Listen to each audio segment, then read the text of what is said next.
Good evening, ladies and gentlemen. Welcome back to the Shadow and Sun Show, and Happy New Year. Get ready to hear that a lot tonight because that's what this is all about.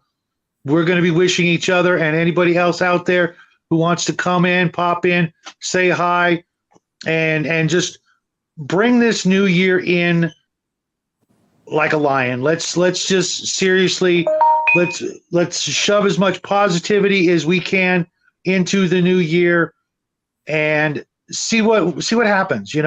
We've all earned it. We've all had a rough couple of years, to say the least. And if being positive going forward, is not your cup of tea, well, you're gonna have to deal with us anyways because we are everywhere. Right, Omen? Oh yeah. Let's bring in David. Let's bring in David Guile and Sean from Mage's Musings. Welcome, gentlemen. This is the first time for both of you, I believe, to be hanging out with us live. I really, really appreciate it. And I'm hoping this new year we'll all get to know each other a lot better. David, I've only met you through Bruce. And if you're a friend of Bruce's, you're a friend of mine. And Mage's, you're legendary. Your videos are absolutely one of the most heartwarming and devious things I've seen all year. So how you guys doing? Okay, let me just put on my headset here. I always keep forgetting to do that when I go on streams. And right to the left of me, I believe, from your perspective, is our good friend Omanal. And next to him is our good friend Grim. How you guys doing tonight? Everybody, feeling it? Oh yeah. Yeah, I'm feeling it. I'm feeling my bed calling to me. I was up. I had technical issues trying to put up my video this morning, so I was up till 4 trying to fix them. And it was I hate that. Then I had to get up at 9, so I was like, now my brain is starting to feel mush.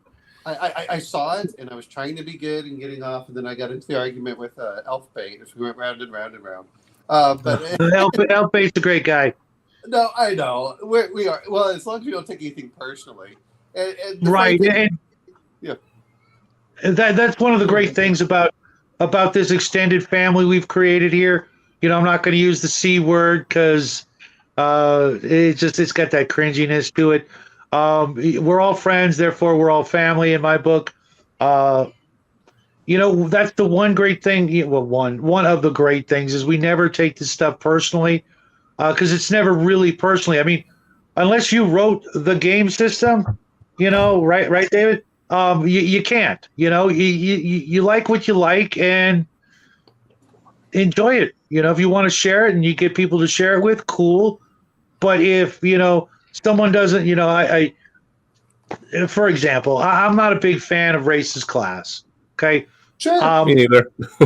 I've played nothing but humans this whole year, and prior to that, I've played like 2 dwarves in 40 years, and 3 elves in 40 years, 43.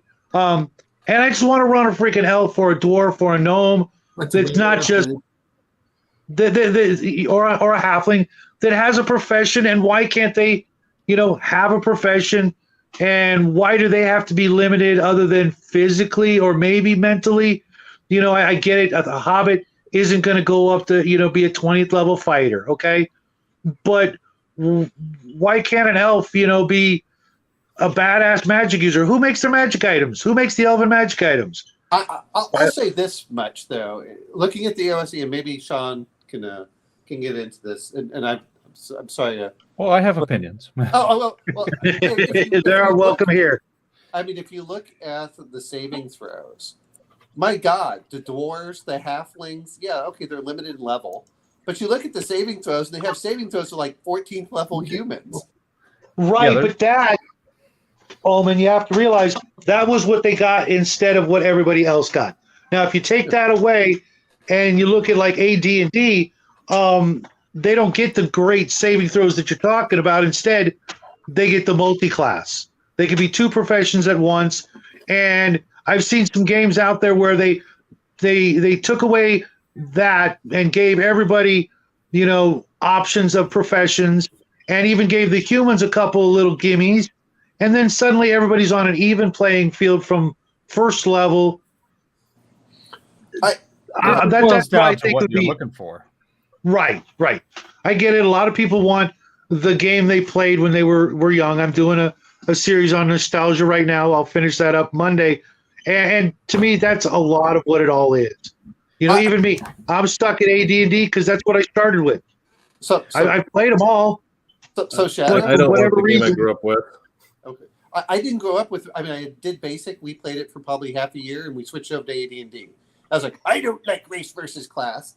Uh, so I mean, I know where you're coming from, and I'm not even necessarily disagreeing with it. It's just sometimes I look at things from a game. I tried looking at things from a game design standpoint.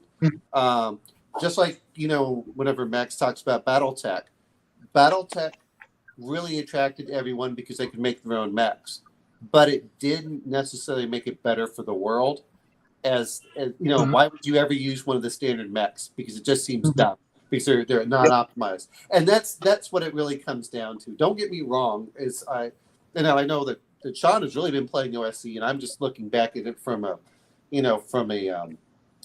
with the exception of the game that we played, from a theoretical standpoint. But it's just like when we were doing it with the cleric. I looked at the weapons. I'm like, oh, you mean a thief can use a two-handed sword? In OSE, yes. Yeah, well, that's what I mean. Is any weapon? I was like, oh, cool. Whereas you look at AD&D, and I think that it really comes down to, and this is what I'm trying to look at it is the thing that I liked about Basic that was so refreshing is you didn't have to worry about it. And I know that you look at profession and class as the same thing. I look at them as two separate things. Class is what your skill is for fighting or adventuring, and profession is what you would do to make money if you weren't trying to kill things. So that's one of the reasons I've been appreciating DCC is because you can do stuff like that. And we're talking about a class level. And so I've really been appreciating DCC from that standpoint. Some of the things I'm just like, I have to play with this first, but when you start getting the spells and the weird wackiness in there, I kind of go, I like that idea, but maybe I want to do Vancian magic and then mix in the DCC stuff after. Like once you've burned through your Vancian magic, then you can go tap into the bad stuff that might corrupt you and kill you. I tried DCC a few years back and I found it clunky, interesting but clunky, and I think you're onto something there in terms of let's do the straight Vancian system. I did second edition for 20 years when we used the black books, the player's options, and I really liked the player point system in that. But ultimately, I went back to Vancian because it was simpler to play at the table instead of me thinking about how am I going to calculate all these spell points for all these magic using NPCs. Oh, look at the list. I'll just cross it off as I use it. Perfect. But something I came up with for my 5th ed game, the one I was running, I am running, is I allow players to do what I call channeling, where they can, if you're a spellcaster, you can channel one of your hit dice to get to use a spell. And if you run out of hit dice, you can channel your actual hit points. You got to roll your hit die, and you lose that many hit points to cast your spell. And I was even thinking of testing it out in old school, but it might work well with the DCC. As you say, you get your Vancian system as normal, you get your spell slots, but you need to recoup your 3rd level spell slot because you want to cast another fireball. Well, great. Roll 3d4. Now, that's how many hit points you're going to lose to do it. And here's the chart from DCC to see what happens to you. That might actually be fun. I like the spell burn where you can. I mean, there's a lot of things in there. I like the fact they have the message. It seems clunky, like you said. It's one of those that if you're using it every time, it's clunky. But if it comes only occasionally, then that's not so bad. I agree with you. I really do like the deed dice.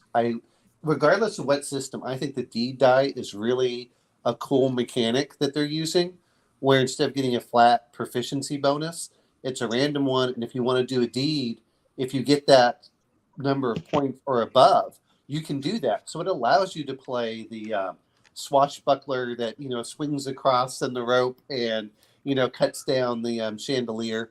I think that's and it's an easy mechanic to add in. Yeah, I think that's part of it. I don't have to add a lot of the other stuff, and that's one of the things I think that's really advantageous for that. Again, I haven't played DCC. I'm just looking at it from a theoretical standpoint. But the D die just seems so easy to do. You can add it in. You just tell a player, you know what? Roll a D3 with it. Roll a D4. Roll a D6. Roll a D8, depending on their level. And that's what your bonus is. That's your proficiency bonus. And I think that 5e actually allows you to somewhat do that, where they have the full proficiency bonuses. They have dice. Yeah, you can swap out for proficiency dice. And so yeah, you're rolling a d4 instead of having +2, a static +2. Right? I like that. I like the fact that they don't necessarily know what they're getting. I think that's kind of advantageous. And players, to be fair, kind of like rolling dice, and not a lot of dice. They don't want to do 10, but giving 2 or 3 dice in their hand really seems. Well, I don't know. You tell them they get to roll a 10d6 fireball and watch their eyes and ears perk up.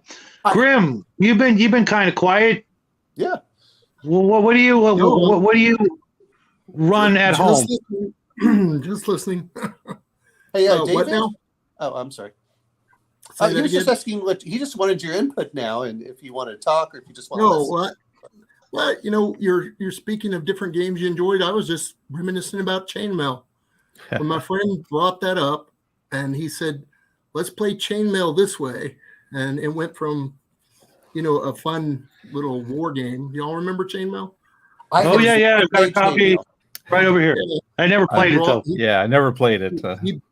He brought that up, and we're like, "Yeah, what do we do?" And he found out about, playing it with wizards and playing it with, and he was bringing that up specifically to, and he with swords and spells, the swords and spells supplement. Yeah, or just winging it. Swords and spells. I don't want that. I've got that too. That's a heck of a throwback to a simpler time, isn't it? Yep, and he also had something else that was not part of somebody had written for Chainmail back in the day, and it was awesome. You could sit there, and this was a new fun thing. You could sit there with a wizard, and he could throw a ball of flame, and you're thinking, wow, that's pretty neat. And then, and you're thinking Tolkien, and you're thinking some of the, back in the 70s, you remember the cartoon Lord of the Rings and the Hobbit, and you're thinking, yeah. We know nothing about that, do we, Shadow? Yeah. And so we played that. I was just thinking about how he made, and he'd take cardboard and make some dungeons. It wasn't what he called them though. He called them, mostly it was buildings. He said, let's go into this building, and we're going to go in this building. And there was some dungeon stuff, but mostly it was what he had in buildings. And he had made these cardboard buildings and different rooms, and you'd have different stuff. Same thing, but above ground. And it was a lot of fun. So years ago, we were playing Dungeons and Dragons. Well, we also like to play marbles. And we'd be outside, and we whether it was a cat's eye or, we buy all sorts of different marbles, speckled this, and BBs and blah, blah, blah. Anyway, so what we would do is make the different marbles, different monsters. And this was in Germany, and there were 4 buildings. Each had probably 12 plus families in them. Maybe it was more. Yeah, I'm sorry. It probably had 24 families in each one with kids, just to give you an example of how big this is. And so then they had a playground, and there were groups of these all around. So it wasn't just like this, it was a military base, but this was this group here. And of course, you're looking at 4 buildings, 24 families. What is that? 96 families, each with kids. And that was per block. And there were like 13 or 16 different blocks. But in the middle of each of these blocks was a playground. And of course, they had filled it full of sand. Nowadays they use mulch, but they did sand. So we would dig down probably about 4 to 6 inches, and we would literally build rooms. And I'm just trying to guess. They were maybe that's fun. It was probably like 100 feet by feet. The middle of it was probably 100 feet by 100 feet, or maybe even large, maybe 150 by 150. And so we would build these dungeons just by digging out, and it would go 30. That sounds like one of the greatest memories you've got to have of that era of your childhood. I Imagine Red Rover with I'm just picturing army men, most of us had, but no, we had those, but imagine Red Rover with 50 kids on each side. And I mean, that was not an exaggeration. Maybe that was an exaggeration. Maybe it was 30 per side. I also remember when they would do football, and it was basically any kid who wanted to play between 6 and 13, or maybe, and they would line up, and we're talking 30 kids at least. I'm like, I am going to get killed if I go in there. And of course, you couldn't get anyone to run through. It was just this mass of human beings that would come against each other. It was, and my mother remembers seeing this too. She's like, "Oh my god!" And anyone remember playing the blob on the playground, where every time you touch someone, then you had to hold the next person, and you'd run around like tag. And every time you grab someone, that wasn't one of our games. It got bigger and bigger and bigger. Well, try that with 40 kids. I mean, at a certain point, you all have the kids running like this, and they're like, there's a line, you can't escape them. Well, sounds better than hey, David. I want to give David a moment here because he's one of the few of us who've actually written a game. I've written a couple, but I've never had them published, and I wanted to give him a chance to. Pardon? You should. Am I robot voicing? Uh-huh. I am robot voicing. I'll get there. It's just that it's so massive. I need to whittle it down from the size of like an entire box of reams of paper down to something manageable and get it out. I've got artwork. I've got all kinds of cool stuff, but I just I don't know if the market's ready for my wacky idea. It's pretty gonzo, and like I said, everybody's right now, riding the fantasy, bandwagon right now. Who cares? You have a thing. You should do it. I'm good. The market will decide whether or not it's ready. Yeah, but I mean, do it because you want to do it, and if the market likes it, whatever. The fact that just make the game you want to play. I'm always saying that, man. I'm always saying that too. So tell us about your game. Well, it's D&D. First of all, am I coming in clear, or am I all warbled or anything? Yeah, you're fine. You're clear. You're Okay. 5x5. It's D&D how I do it. Oma was talking about like a spell point system. That's what it has as the default. You cast a spell. If you're a wizard, you got a willpower point pool. You randomly roll to see what you lose. You run out of those, you start eating hit points. So and it's not as clunky as it might seem. That's the default. Okay. It would also fixes things that I can get behind that. And other classes use different things. Like clerics have like a safe magic system. They don't randomly roll anything. They don't lose any hit points using their magic. It just fixes things I had problems with D&D. So like there's not a big reliance on healing magic. There's different hit point pools to represent fatigue, injury, or meat points. Healing magic only restores one of them. Armor grants damage resistance. You're saying like how we all want to play the game we played before. I didn't want to play that game. I played that game and I was like, I don't like this, I don't like that. So I started changing things until I made my own. Oh, go ahead. No, I think that's great, David. I mean, I haven't looked at what Bruce is putting out because he's been putting, video after video out about Dungeons and Dragons, which is great. And you're talking about clunky. Sometimes I think what it really, not that anything's bad is, and I want to bring this up for Warhammer 40,000. There's a difference between the guy that rolls 20 dice all at once and the guy that rolls one die 20 times.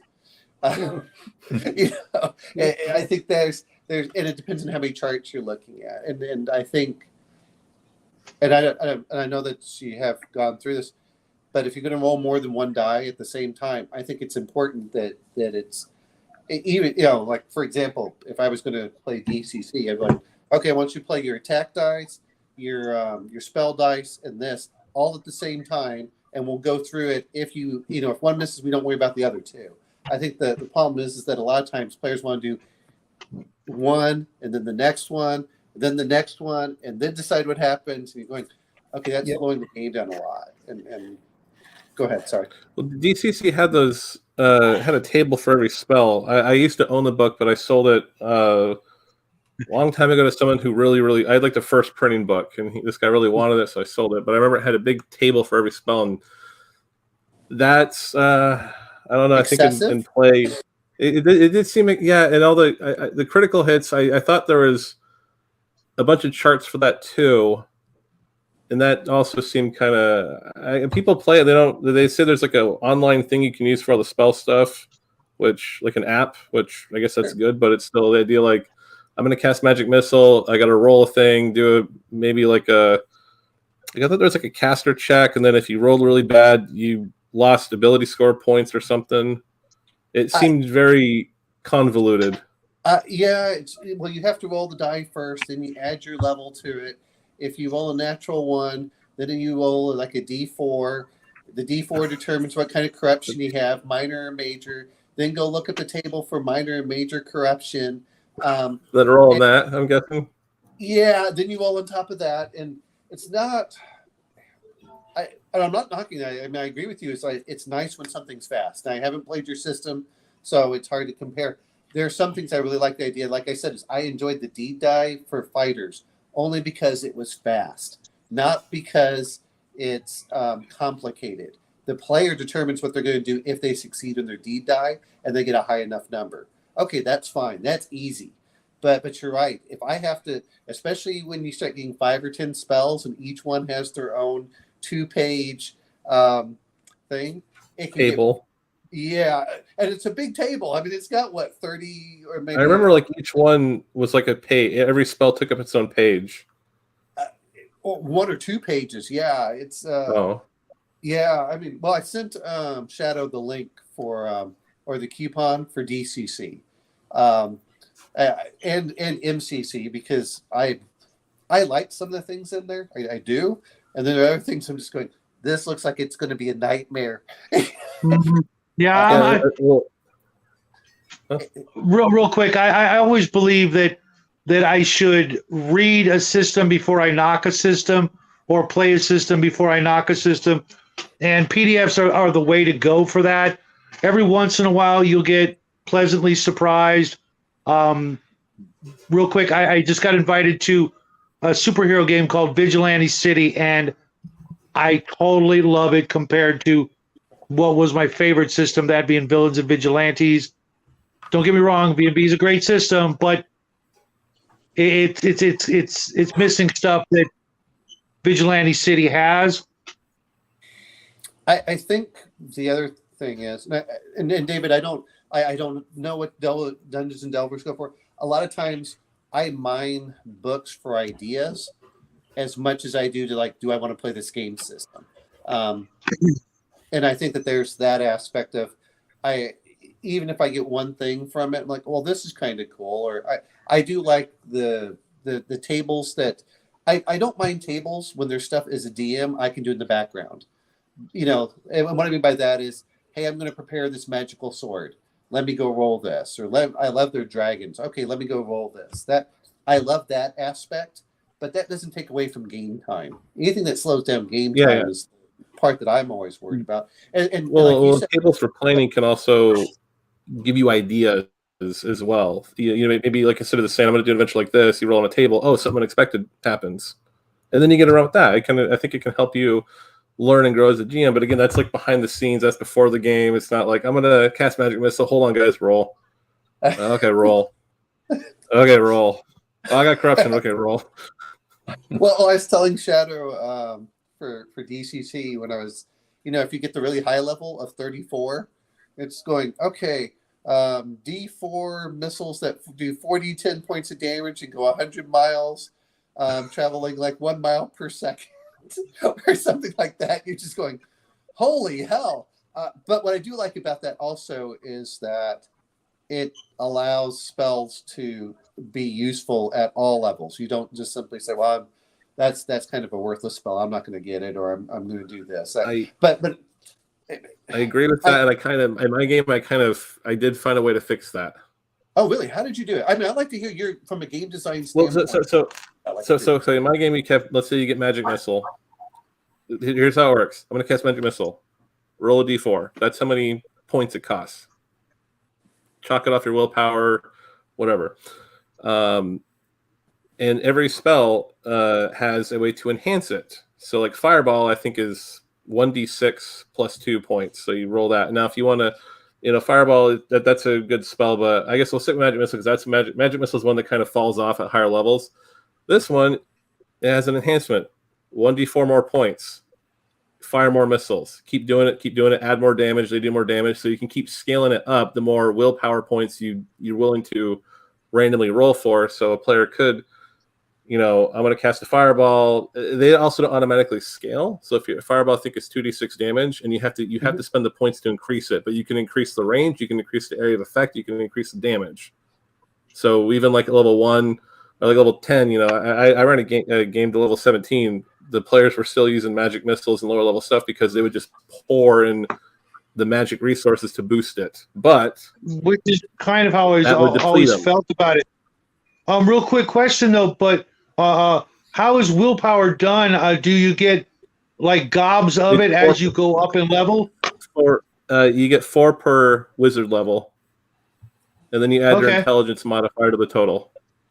So the one you got 4, then 8. Yeah, so it's kind of I did it in a way where if you rolled really badly, 4 points per spell, you basically get a spell per day. If you roll really well, okay, well there you go. And then you can also resting for periods of time restores 1 point per level, so wizards can kind of replenish it. And then you can also use your hit points if you want to. So a wizard could feasibly, he might have 20 hit points. Go, I'm going to risk like a 3d6 drain spell. Cross my fingers, and then maybe he can knock back a healing potion or something to kind of get it back, or a cleric could heal him. So they can risk that. I have always liked systems that do that. I like it where they can, it sounds like it's a really cool system for that. Even as a youngster, I toyed with it. Different things like, let's just take the advancing AD&D system. If the spells per day, you get so many first, second, third, etc. Were basically just spell points. And if you were, running out of spells because you blasted off all your first and your thirds, but you had a bunch of second levels that you weren't using, well, pump those into your first or thirds, do the math. There you go. It seemed like from all the fantasy novels that are out there that I've read, that that should be a thing. Hey, Sport. Nice to see you. Hey, Connor, go ahead and say hi to Shadow here. Hello. Hey, nice to meet you. One of these days, we're going to have you and my son on the show at the same time, and you can laugh at us old farts. What do you think? Maybe. Yeah, well, he's trying to laugh at it, but then he's like, no, I don't want to have to actually, Yeah, no, he's a great kid. I love him. He's definitely a little electronic wizard. Hungar will be joining us shortly. Thank you, sir. Hello. Cool. And get in here. You just missed Fine. Omen's son was here. Can I have some super glue? Yeah, if you will duck down and say hi into the camera. Frank, just give me super glue. Here, we're not seeing them both at the same time. I'm starting to get That's how you do it. No, this is my boy. He's the son of Shadow and Son. He's on the show all the dang time. Just lately, we've got guests, and his best friend is here spending the week. So this will be like the most you'll see of him until tomorrow. I've seen him on the stream. I'm just commenting on how suspicious it is that as soon as Omenal's son leaves, your son appears. It's like, are you guys in rooms back to back? Are you playing this? Well, different hair color.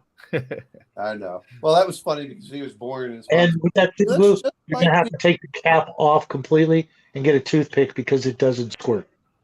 That was for something freaking Bedelia broke. So you should have told. Yeah, well, no, she's just going to sit there squeezing and not get anything out. That would be funny. Yes. So trials and tribulations of a crafter family.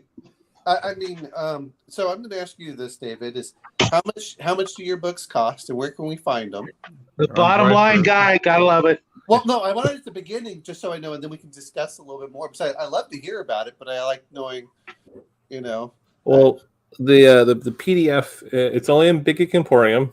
You got to go there, and right now it's on sale for I think $12.99 until tomorrow when I wake up and remember to undo the sale.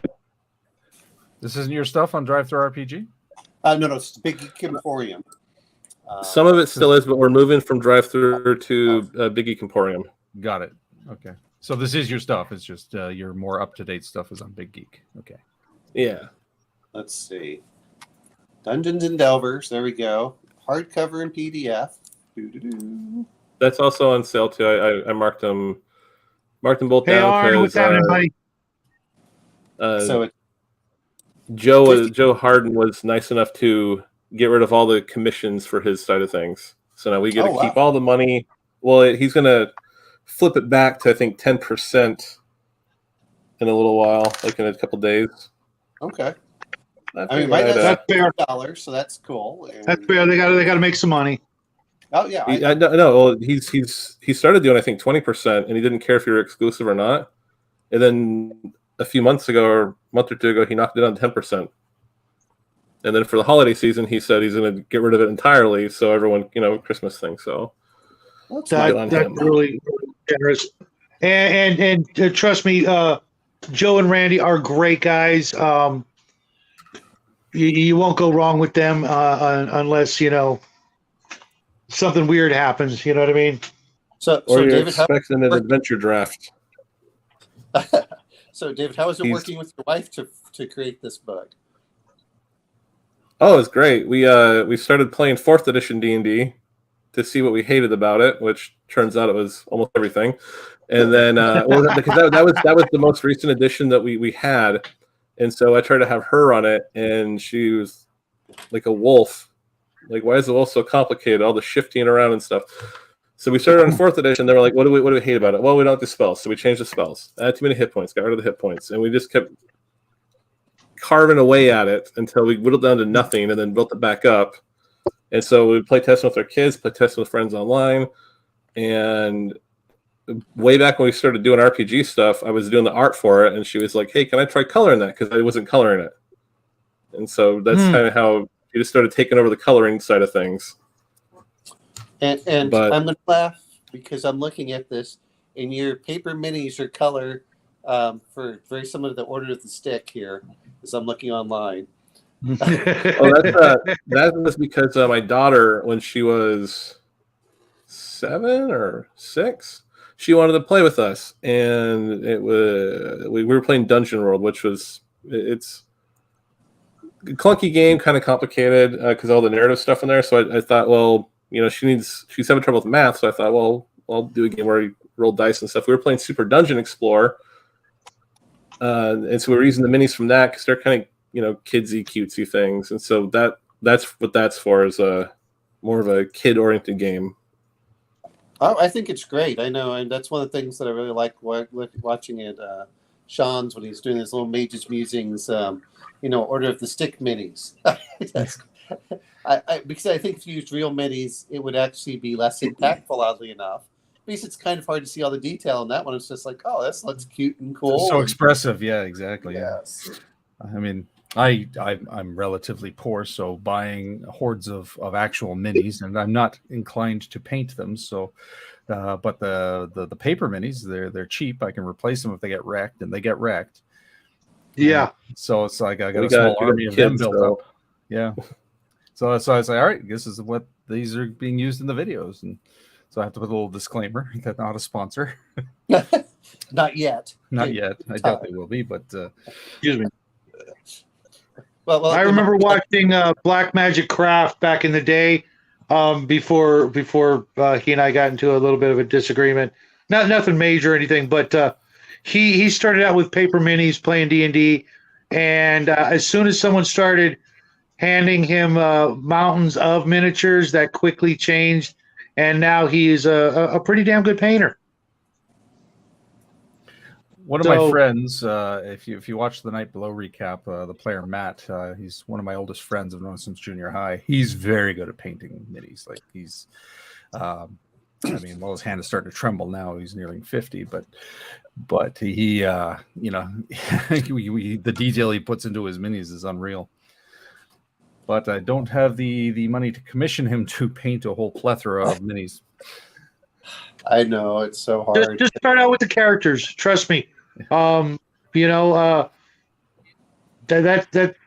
what I tell everybody. Start out with your character figs, and eventually you'll get those done, and maybe the because maybe it's not the thing for you, but you said you have a daughter. Me? No, I have no kids. I have a niece. Oh. She doesn't play Okay. anymore. Oh, She okay. grew out of the game, broke her uncle's heart. Oh man, sad to hear that. Although her fiance is one of my players, so that's kind of fun. Well, you know what? You lose one, you gain another. Gain the other, yeah. Yes. I told them as soon as you have kids, I'm starting to train them. They're getting into the hobby whether you like it or not. I mean, the closest I can get is having my son play the Conan board game, and he enjoyed it because he beat me. Yeah. But he's been playing chess since he was 5. A little hint there, Omen. Yeah, that's how you hook them. Well, you know what though is he really enjoys these. Well, I know we're going off. We really enjoy playing the like Connect 4. He's okay with, but really the Forbidden Desert and games like that are cooperative, and so that's when we usually play those too with our kids because I mean competitive. My daughter's in the Warhammer. And she wants to paint her army, but I'm having her start on Reaper Bones because they're cheap, and I don't care if they get painted like crap.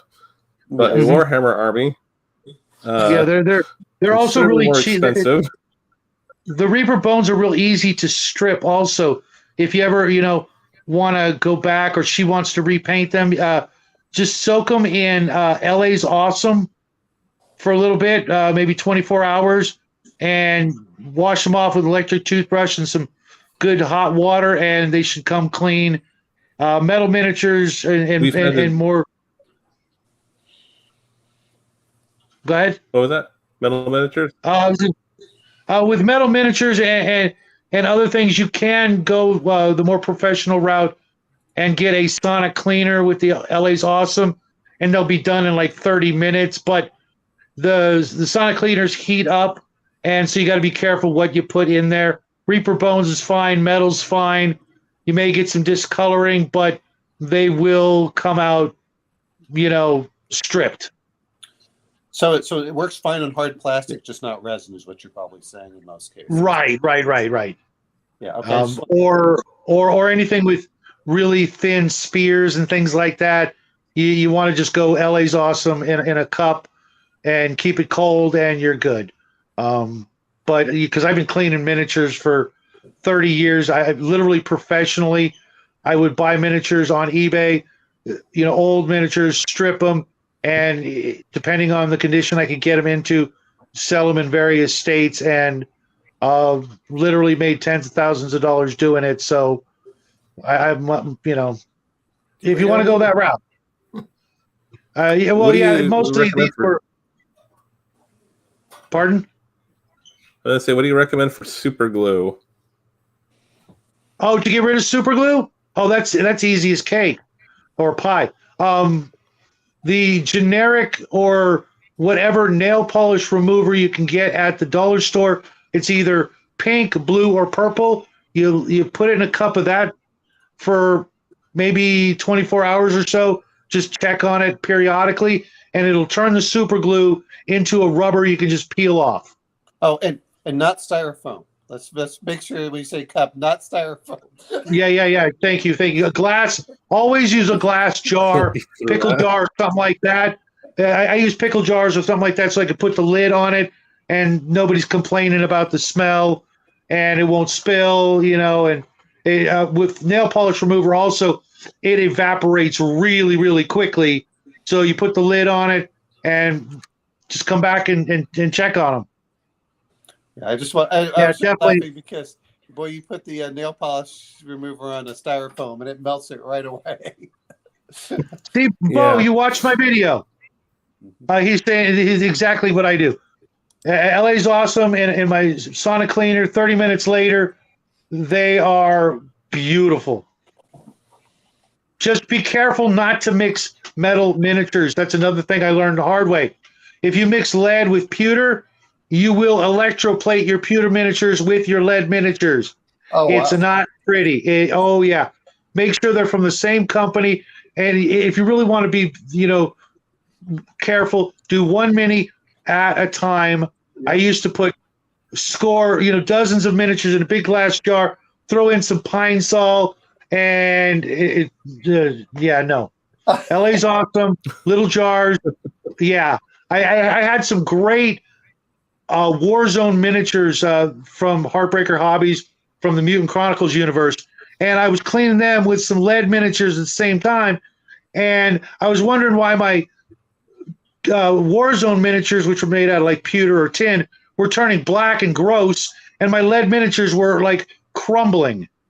Oh, And man. then I watched a video on electroplating using lemon juice from back in the old days, how they would take gold and electroplate it onto other things. And I figured it out. I'm like, oh my God, I'm electroplating my miniatures with my other miniatures. And of course, the lead miniatures were worth a lot more at the time. So I lost hundreds of dollars in one afternoon. And then getting the lead off the pewter miniatures. Paper minis, Yeah. my friend. Paper minis. I think, and they're great. I don't necessarily like the art. The idea of the skinny minis, to me, seem great. Which they take the best of all sides in my Right, you put them on a little plastic base, and yeah. I mean, and they're two-dimensional. They're easy to lay down. They aren't heavy. I can only imagine, but that's got to have been rough. Oh, but yeah. So, David, what else is unique for your system? Because we hear about the magic and how you can power it up with different points. Because I like to listen to it again, and you being the designer, it's always interesting hearing both the background for it and how you came about some of this stuff. So, what else do you think? Well, specifically unique things. I guess differences from official Dungeons and Dragons things. We changed a lot of the classes, like the Bard. I know some people don't like bards. We found a way to make it so it kind of makes it's not so kind of silly where you just kind of sit there and play an instrument and buff everyone. It uses a point system too, but that one comes back very quickly and it's not dangerous. But the Bard also has more subtle magic. It's not going to be like blasting things apart. Well, with sonic-based attacks, maybe. Armor grants damage reduction, 1 to 3 points, depending on if it's light, medium, or heavy. Okay. Like it. That's the way armor works. Yeah, we're doing it. Oh, go ahead, sorry. What? I like that myself. Go ahead. I guess I'm delaying now. My internet's kind of bad, so I'm not trying to interrupt anyone. No, it's okay. I like the fact that armor reduces damage. That's a system I much prefer, and I think that's great. I've seen 5e clones start doing that where they keep the armor class relatively low, but then the damage reduction is high that a lot of weapons may not have an effect even if they do hit. So, and you guys all remember back when the Unearthed Arcana came out and Field and Full Play did that, and people just lost their ever-loving minds on both sides of the argument.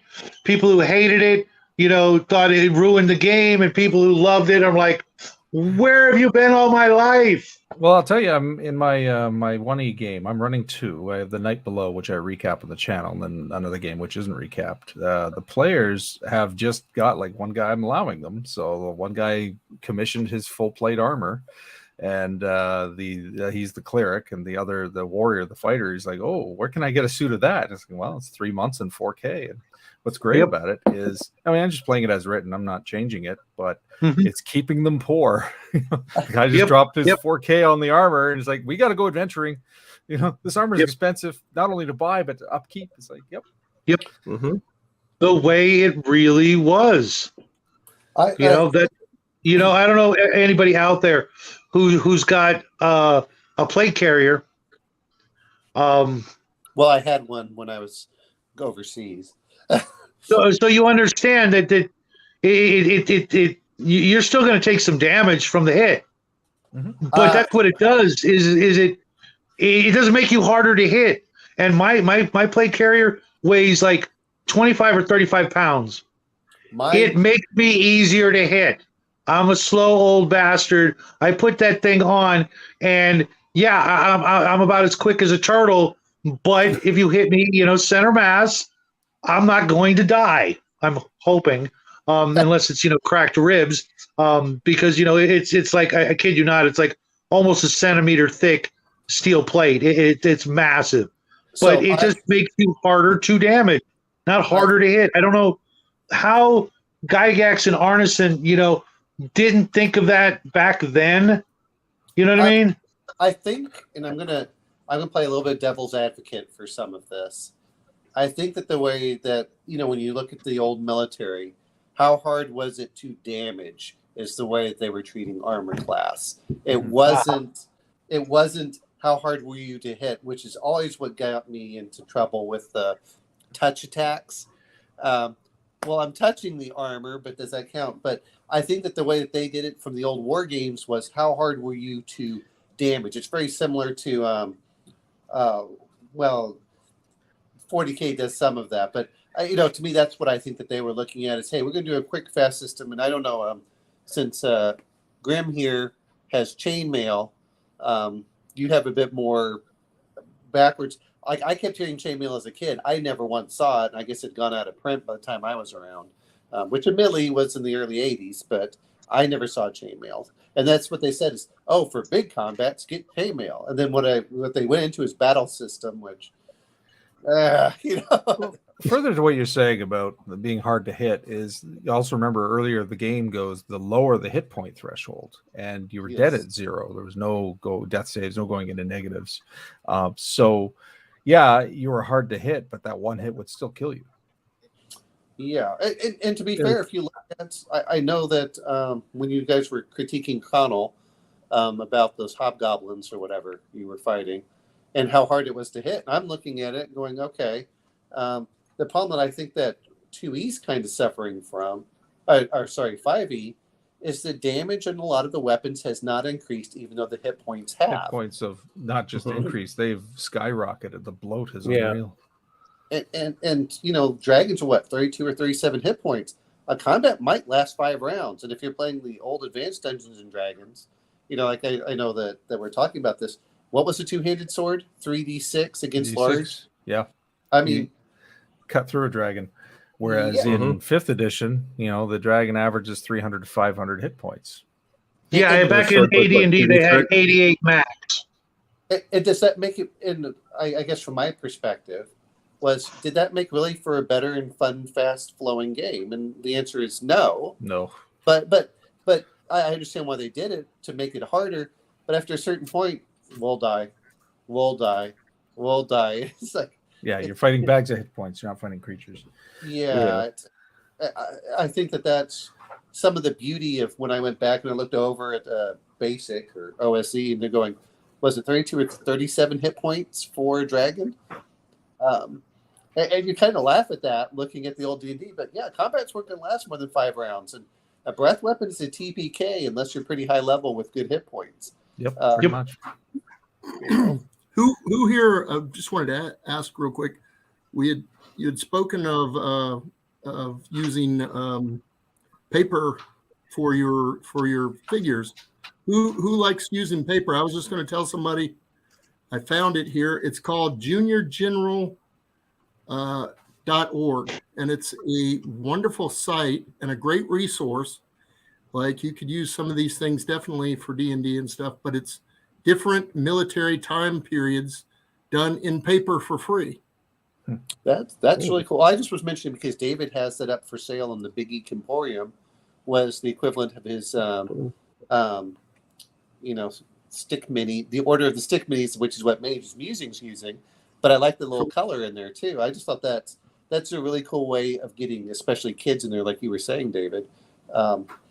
I just thought that was pretty cool. So yeah, I mean, those are, and I think sometimes, we look at game design and like, what did we like about it? Yeah, okay, 5th level characters, but Oh no, Sean, your players seem to die left and right in their base when you're playing OSE. I'm playing it pure, so I'm not doing like my AD&D game. I use negative hit points like a Death Door rule, so characters don't die as much. But for OSE, I like the core. I like the fact that it's I love fast that and spell. deadly. So yeah, but they're learning. Like they learned right away. Like the youngest player, the guy who plays the cleric, he's 17, and he came from 5th edition, and it was a bit of a shock at first, but now he's like he gets it. Now he's high level. He plays smart. He stays back. He's a buff. He supports the group. Learn by doing. Learn faster by dying. Yeah.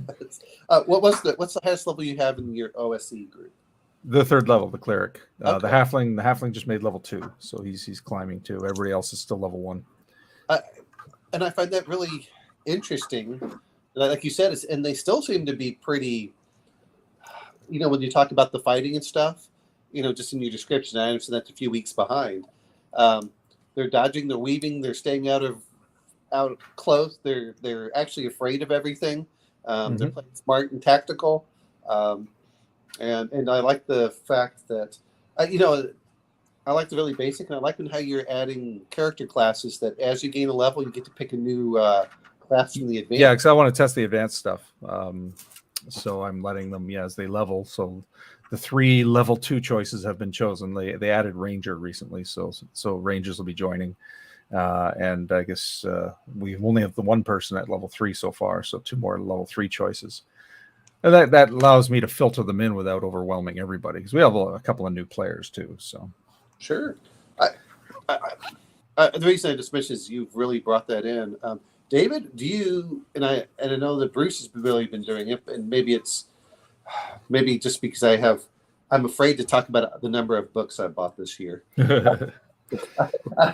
I'm just going to ask you do you have any good playthroughs or anything, or descriptions of how you, or like videos or description of how your system works? Or not a system thing, but we did we have I think my wife has a YouTube channel that was just to record. I did, and it's might still be up. I have no idea. Okay, so she might have our old playtest stuff. When we were doing we were converting Age of Worms and running that, but she says it might be gone, but it might still be there. What's it called? I'll look it up. Just look up, I guess on YouTube, just look up Age of Worms and then see if I can't imagine a lot of people are videoing their Age of Worms games. All right, I have Artrim GM. The what? Artrim GM, is that you? No, let me. Draven Swift. I'm going to try to use the internet. Age of Worms. That's nothing to do with the just Worms game, right?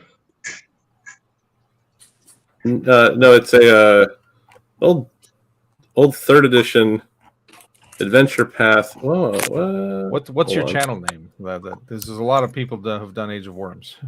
Oh, okay. I wasn't expecting that. What is your channel name? Do you remember? My name?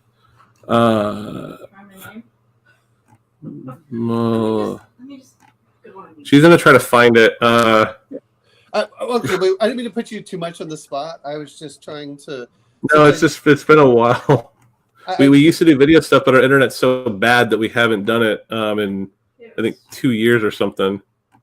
So, David, where are you in the regions of the world? I guess we're in Southern Oregon, and they have our internet here is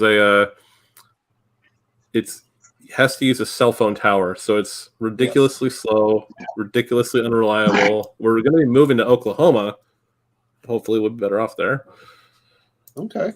Hey, hopefully. I mean, I was just curious on that. It was just, sometimes. And like I know, Sean, you're up somewhere in up north, north of Canada. Yeah, I'm in Toronto.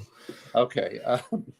And I know Shadow's up in California, and now we've got Virginia and myself in Texas. So it's always interesting seeing where everyone's located. Speaking of locations, well, not really locations, but I'm bringing in the birthday boy, folks. Oh, good. Hungar, happy birthday. My brother from another mother. What a day for a birthday. I think it's Happy tomorrow. birthday. Isn't it New Year's? He said he was born on the 1st, I thought. That's weird. I've got a really old friend of mine who's been on the show long time ago. Kevin. He's also a New Year's. Where'd he go? He'll come in. We'll know. We Oh my God! When he comes in, we got to sing happy There he birthday. is. Hey, I do. Unfortunately, I have to bounce. Got to put our kids to bed. Okay. Well, David. I managed to squeak out an extra half hour longer than I thought I could. Okay. oh, it's hey, not we my really birthday. appreciate it. You are welcome back anytime.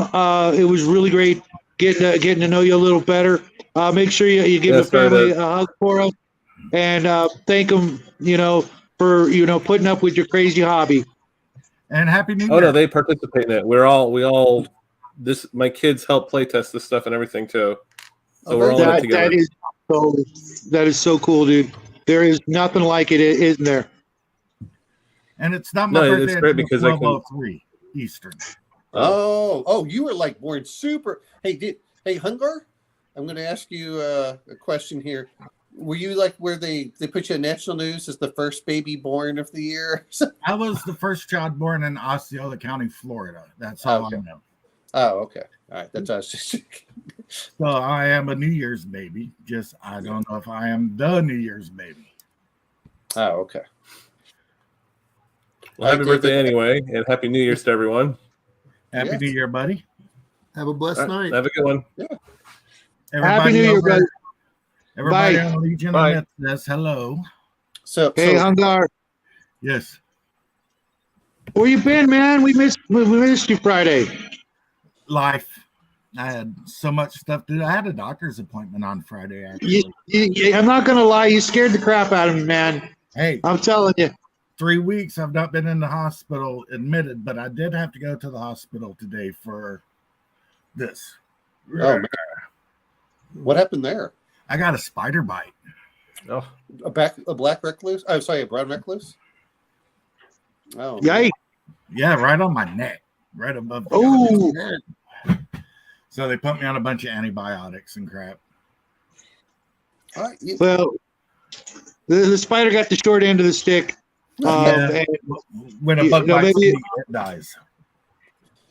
Yep. Yeah, I mean, I think I had a friend that he got bitten by a brown recluse. He was a big guy, really huge forearms, and it looked like someone had stuffed half of a softball under his skin. It got so. Apparently, A nasty spider bit Hungar, and after 5 agonizing hours, it finally died. Oh, yes. apparently, after I got bit, I started scratching it, so it was just a wound. Oh, so It didn't swell up. Oh, yeah. So I had to go get. They gave me some antibiotic ointment and 2 different types of antibiotics to deal with it. So, Yeah, I mean, the problem that I had with GURPS is I just didn't really enjoy the character creation. It I actually liked GURPS, but nobody else I knew did. I don't know anything about GURPS. At the time, this was pre-Palladium. It really, seemed like something right up my alley, and I just couldn't get anybody else on board. They all had their characters, and they were happy playing D&D. It was amazing that I could get them to switch over to Palladium, but we went through that for about 10 years, and now we're back to playing AD&D and new games. There's so much out there that how do I want to say? Because I know that Elfbait and I got into this long argument about things, and it really comes down to is what system allows you to play the type of game you enjoy. And the part of the reason I didn't like GURPS is they didn't have all the they had physical statistics, but nothing like mental, if I remember correctly. It's been a long time. And I went, well, I kind of like having that intelligence and that wisdom and that charisma or something that's, and I'm not trying to say it's bad, just like I don't mind the 9-dot system that they had for World of Darkness, but I kind of like having things that go, I'm not going to lay everything on the player. I'm going to allow you to say, like we've talked about puzzles and things. If if you guys are having problems, roll an intelligence and I'll give you hints. I won't necessarily solve it for you, but I'll give you a lot more hints. And I think that's one of the things that comes out to it. It's like, it's like this, and well, now I can kind of figure that out. That's the way that I prefer it. Whereas groups just didn't have it, if I remember correctly. Yeah. Excuse me. So I mean, looking through there is. So have you been playing any of the OSE there, Hungar, with your brother? I haven't played anything in a few weeks. Okay. I'm going out to my brother's house next Friday night, and I'm going to stay the night. We're going to play some 40K. Oh, cool. I was looking at, and I know I've kind of mentioned this to Connell. I haven't mentioned this to maybe Hungar and Shadow. I would like to, talk about Pugmire. I don't like to do things where I have work the next day. Pugmire is so fun. If you guys would like to, and again, if you don't like me, that's fine. I would like to do a game probably on a Friday night once a month of Pugmire, where I'll be the DM and you guys can get your characters and we can start exploring the world that way. I'm down. You know what? If we can do it on like the last Friday of the month, so that we miss Max's show because he was instrumental in our channel getting to where it's been where it is now in a lot of ways. That's why I wouldn't want to. That's why I said once a month we can all work it out. I don't mind it one way or the other. But I was going for the way that I was trying to do things. I said, look, I don't want to stay up way too late, especially on a weeknight. The other part that comes down to it is, you're right. I didn't want to go interfere with Legion of Myth for him doing everything. And I was saying, okay, once a month, I like to do about a 4-hour session and go from there and move forward. And I don't care if we have rotating people or however it goes in for that. So to me, it just seemed like a good day for me, since even if I have my son, he kind of wanders off. He's okay with it sometimes. Yeah, I kind of agree with you, Arn. I there's something about the class-based system for a lot of games that just makes it a no-brainer. Now, mind you, I do love Traveler and Call of Cthulhu, but for fantasy, everything is always simpler anyways in those kinds of games. It just feels right to have that archetype as opposed to the build, right? Yeah, exactly. With sci-fi, especially Traveler, every little thing is much more, refined and important. So I don't mind having that being two separate kinds of things. I've yet to see a sci-fi game do a class-based system that doesn't have you max out by 4th level and you wish you could change, you know what I mean, and start doing something different. But like you said, with fantasy, it's just archetype it and, lean into the stereotypes and the tropes and all will be good. I'm going to be honest for myself, is I like skill-based systems better. I think class-based systems are, how do I want to put this? I like class-based systems because players can overlap skills. So that's one of the nice things that you have there. Even if you have the specialist healer, they can still overlap a bit better. But class-based systems make it so easy for new players to know what they're supposed to do and focus in on themselves. Whereas that's why, and I know that Shadow, you don't like it as much, but that's one of the reasons I like the Conan system when I would fight with Max over putting things as a, whenever you do the character creation. I said the problem is that most players get overwhelmed by choice. And I like to have it just like, here's your choice. Okay, now you select this. Now it brings you up to another one. You pick out of 4 choices. Now you pick this one. And that I like. I don't want players seeing the whole branching aspect because most of them get paralysis by choice. And that's one of the worst things I think that you can have. That's why I love Conan 2.20. Love it. I mean, you guys love it, but I like the character creation because I can go over and say, what type of character do you want? and I, as the GM, can filter them through, and we'll have a character within 5 or 10 minutes, which is about as fast as if we do the other stuff. But that's the other reason I also like OSE or 5th edition, where they get rid of the proficiencies and say, okay, you pick a profession. That's your profession. This is your class. If your profession has that skill, this counts as you being skilled in those professional skills, which are completely separate from your class skills, which are adventure aspects. So, yeah, I mean, I think that it's, especially for new players, class is so easy. The hard part that you get for some of this, which is where multi-classing really does come in, and that's where I think that Advanced Dungeons and Dragons really helps out, is when you have 4 players, someone has to be a cleric, and it was awfully nice to get a fighter cleric, a fighter magic user, a fighter magic user thief, or it's nice to have that, because not all players want to play. A lot of, even though now I'm getting older, I kind of like the clerics a lot, but a lot of players didn't want to play clerics, or they didn't want to play magic users, or they didn't want to play a thief. That's funny. It's been my experience too. Is that older players tend to like the clerics, but when we were younger, nope. I mean, they're outliers, but it's kind of funny. It's like, yeah, I like the cleric, and we also get cantankerous about it. It's like, yeah, I'm taking a cleric, but I'm a cleric of war, so no healing. Suck it. Well, Shadow saw when I did it with mine. I know your son had the healing. I said, you know what? I'll have 1 healing just in case, but I'll have protection from evil.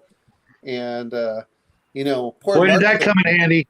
Yeah, exactly. Also, the protection from evil is like, you can't touch me. You're enchanted. Ha ha. Yep. No, there's definitely an advantage to prevention as opposed to just healing. And in a doorway, you just stand there because he can't run past you, and you're just like, you can't get me while everyone else is shooting behind. And I said, oh, okay. It's and I'm okay with stereotypes and tropes.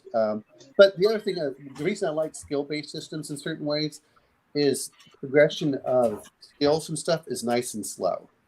And what you'll notice is like the characters will super specialize at the beginning, and then as they they'll tend to broaden out their skills as they go up, because they're like, well, I can't get 5th level for this, but I can get 1st here and here and this, and so they'll just naturally become more well-rounded over time.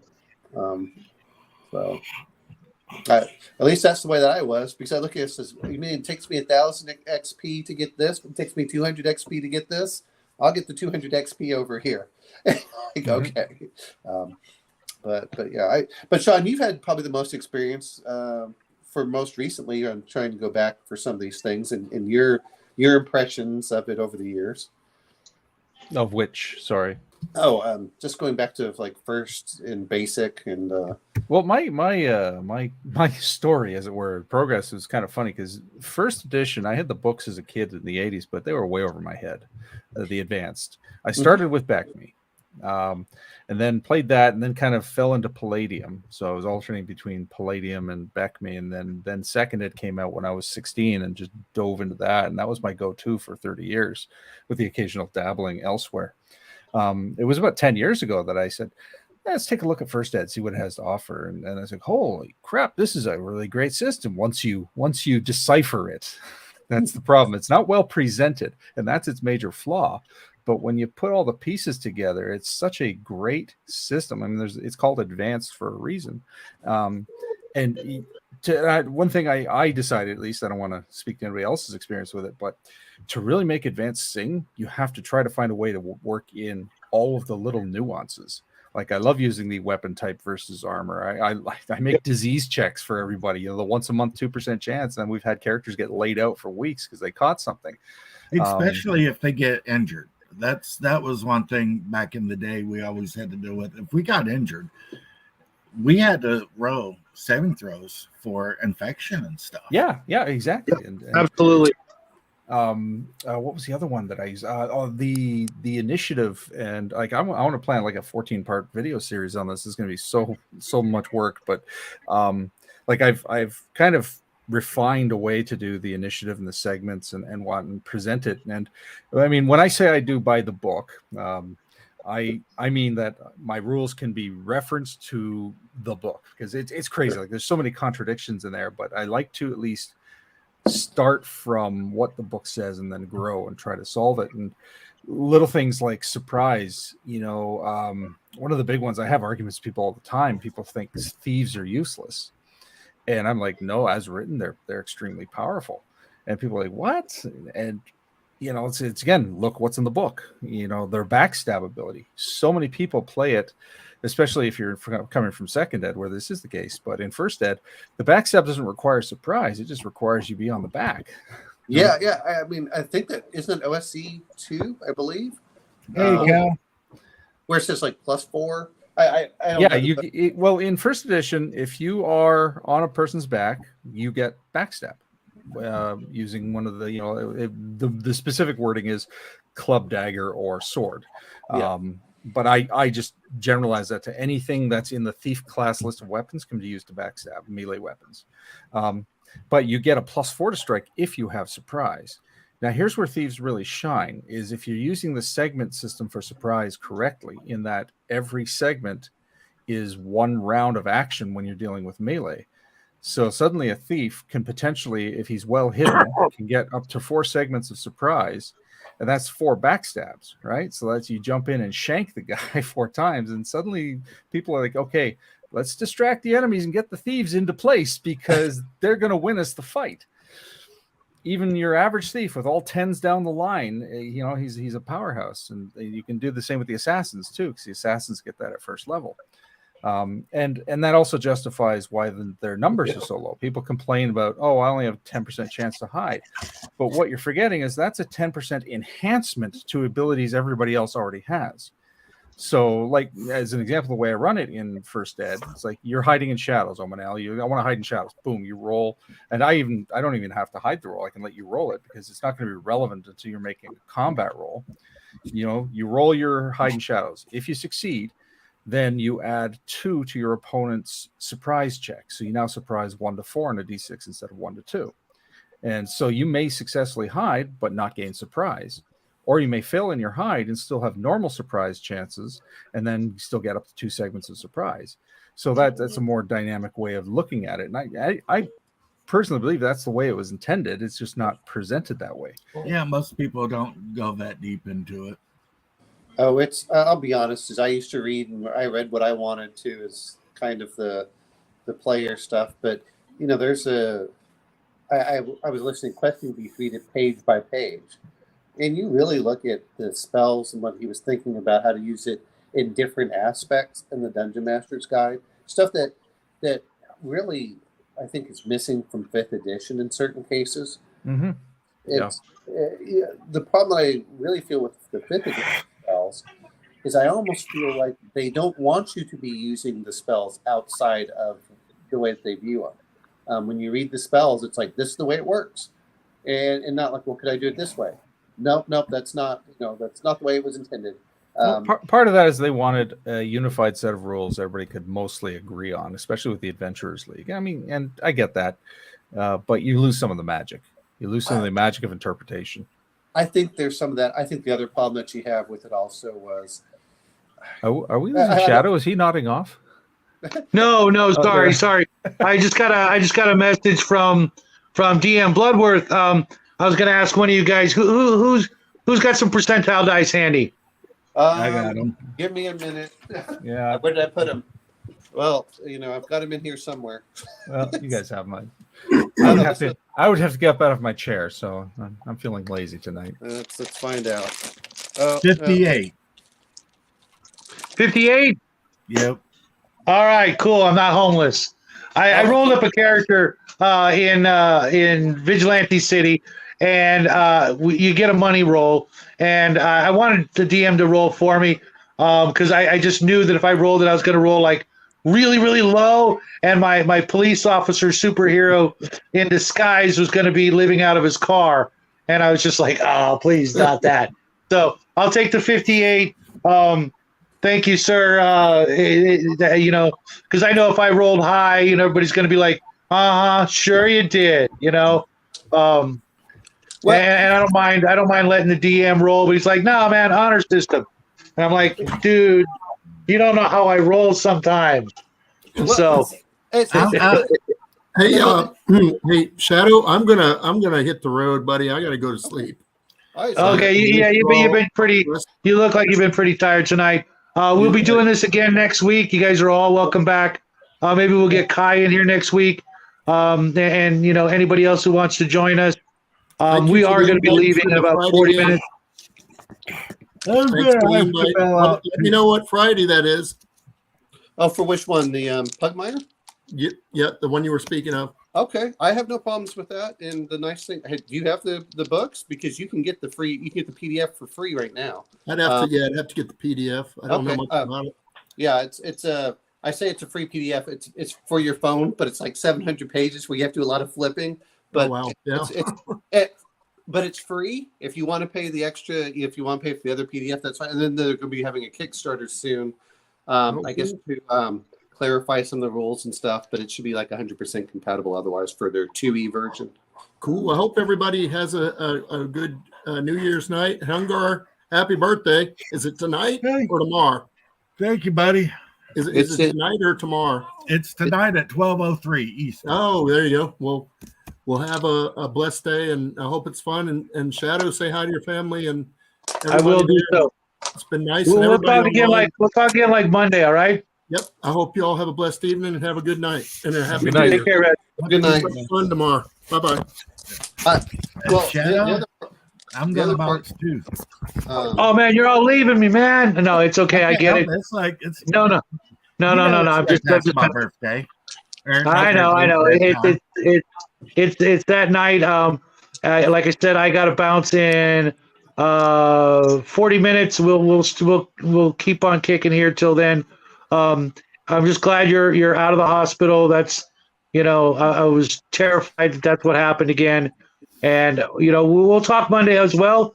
We'll do our show together, and say hi to your brother for us. We'll do. Give him a punch in the arm for us.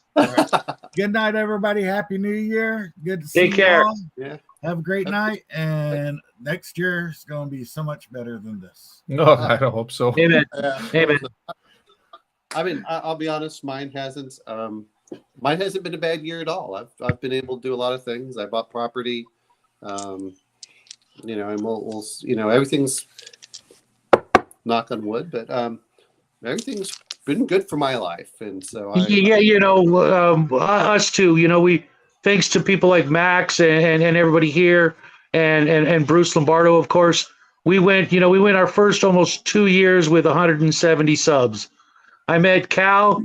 Cal introduced me to all you great guys out there, and he really got me out of my shell into doing the hanging out with people.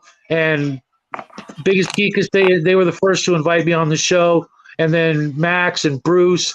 And from that point on, we gained another 300 subs in 8 months. We hit our 500, our big 500 a couple of weeks ago, and this year is going to be great. Last year was not awful.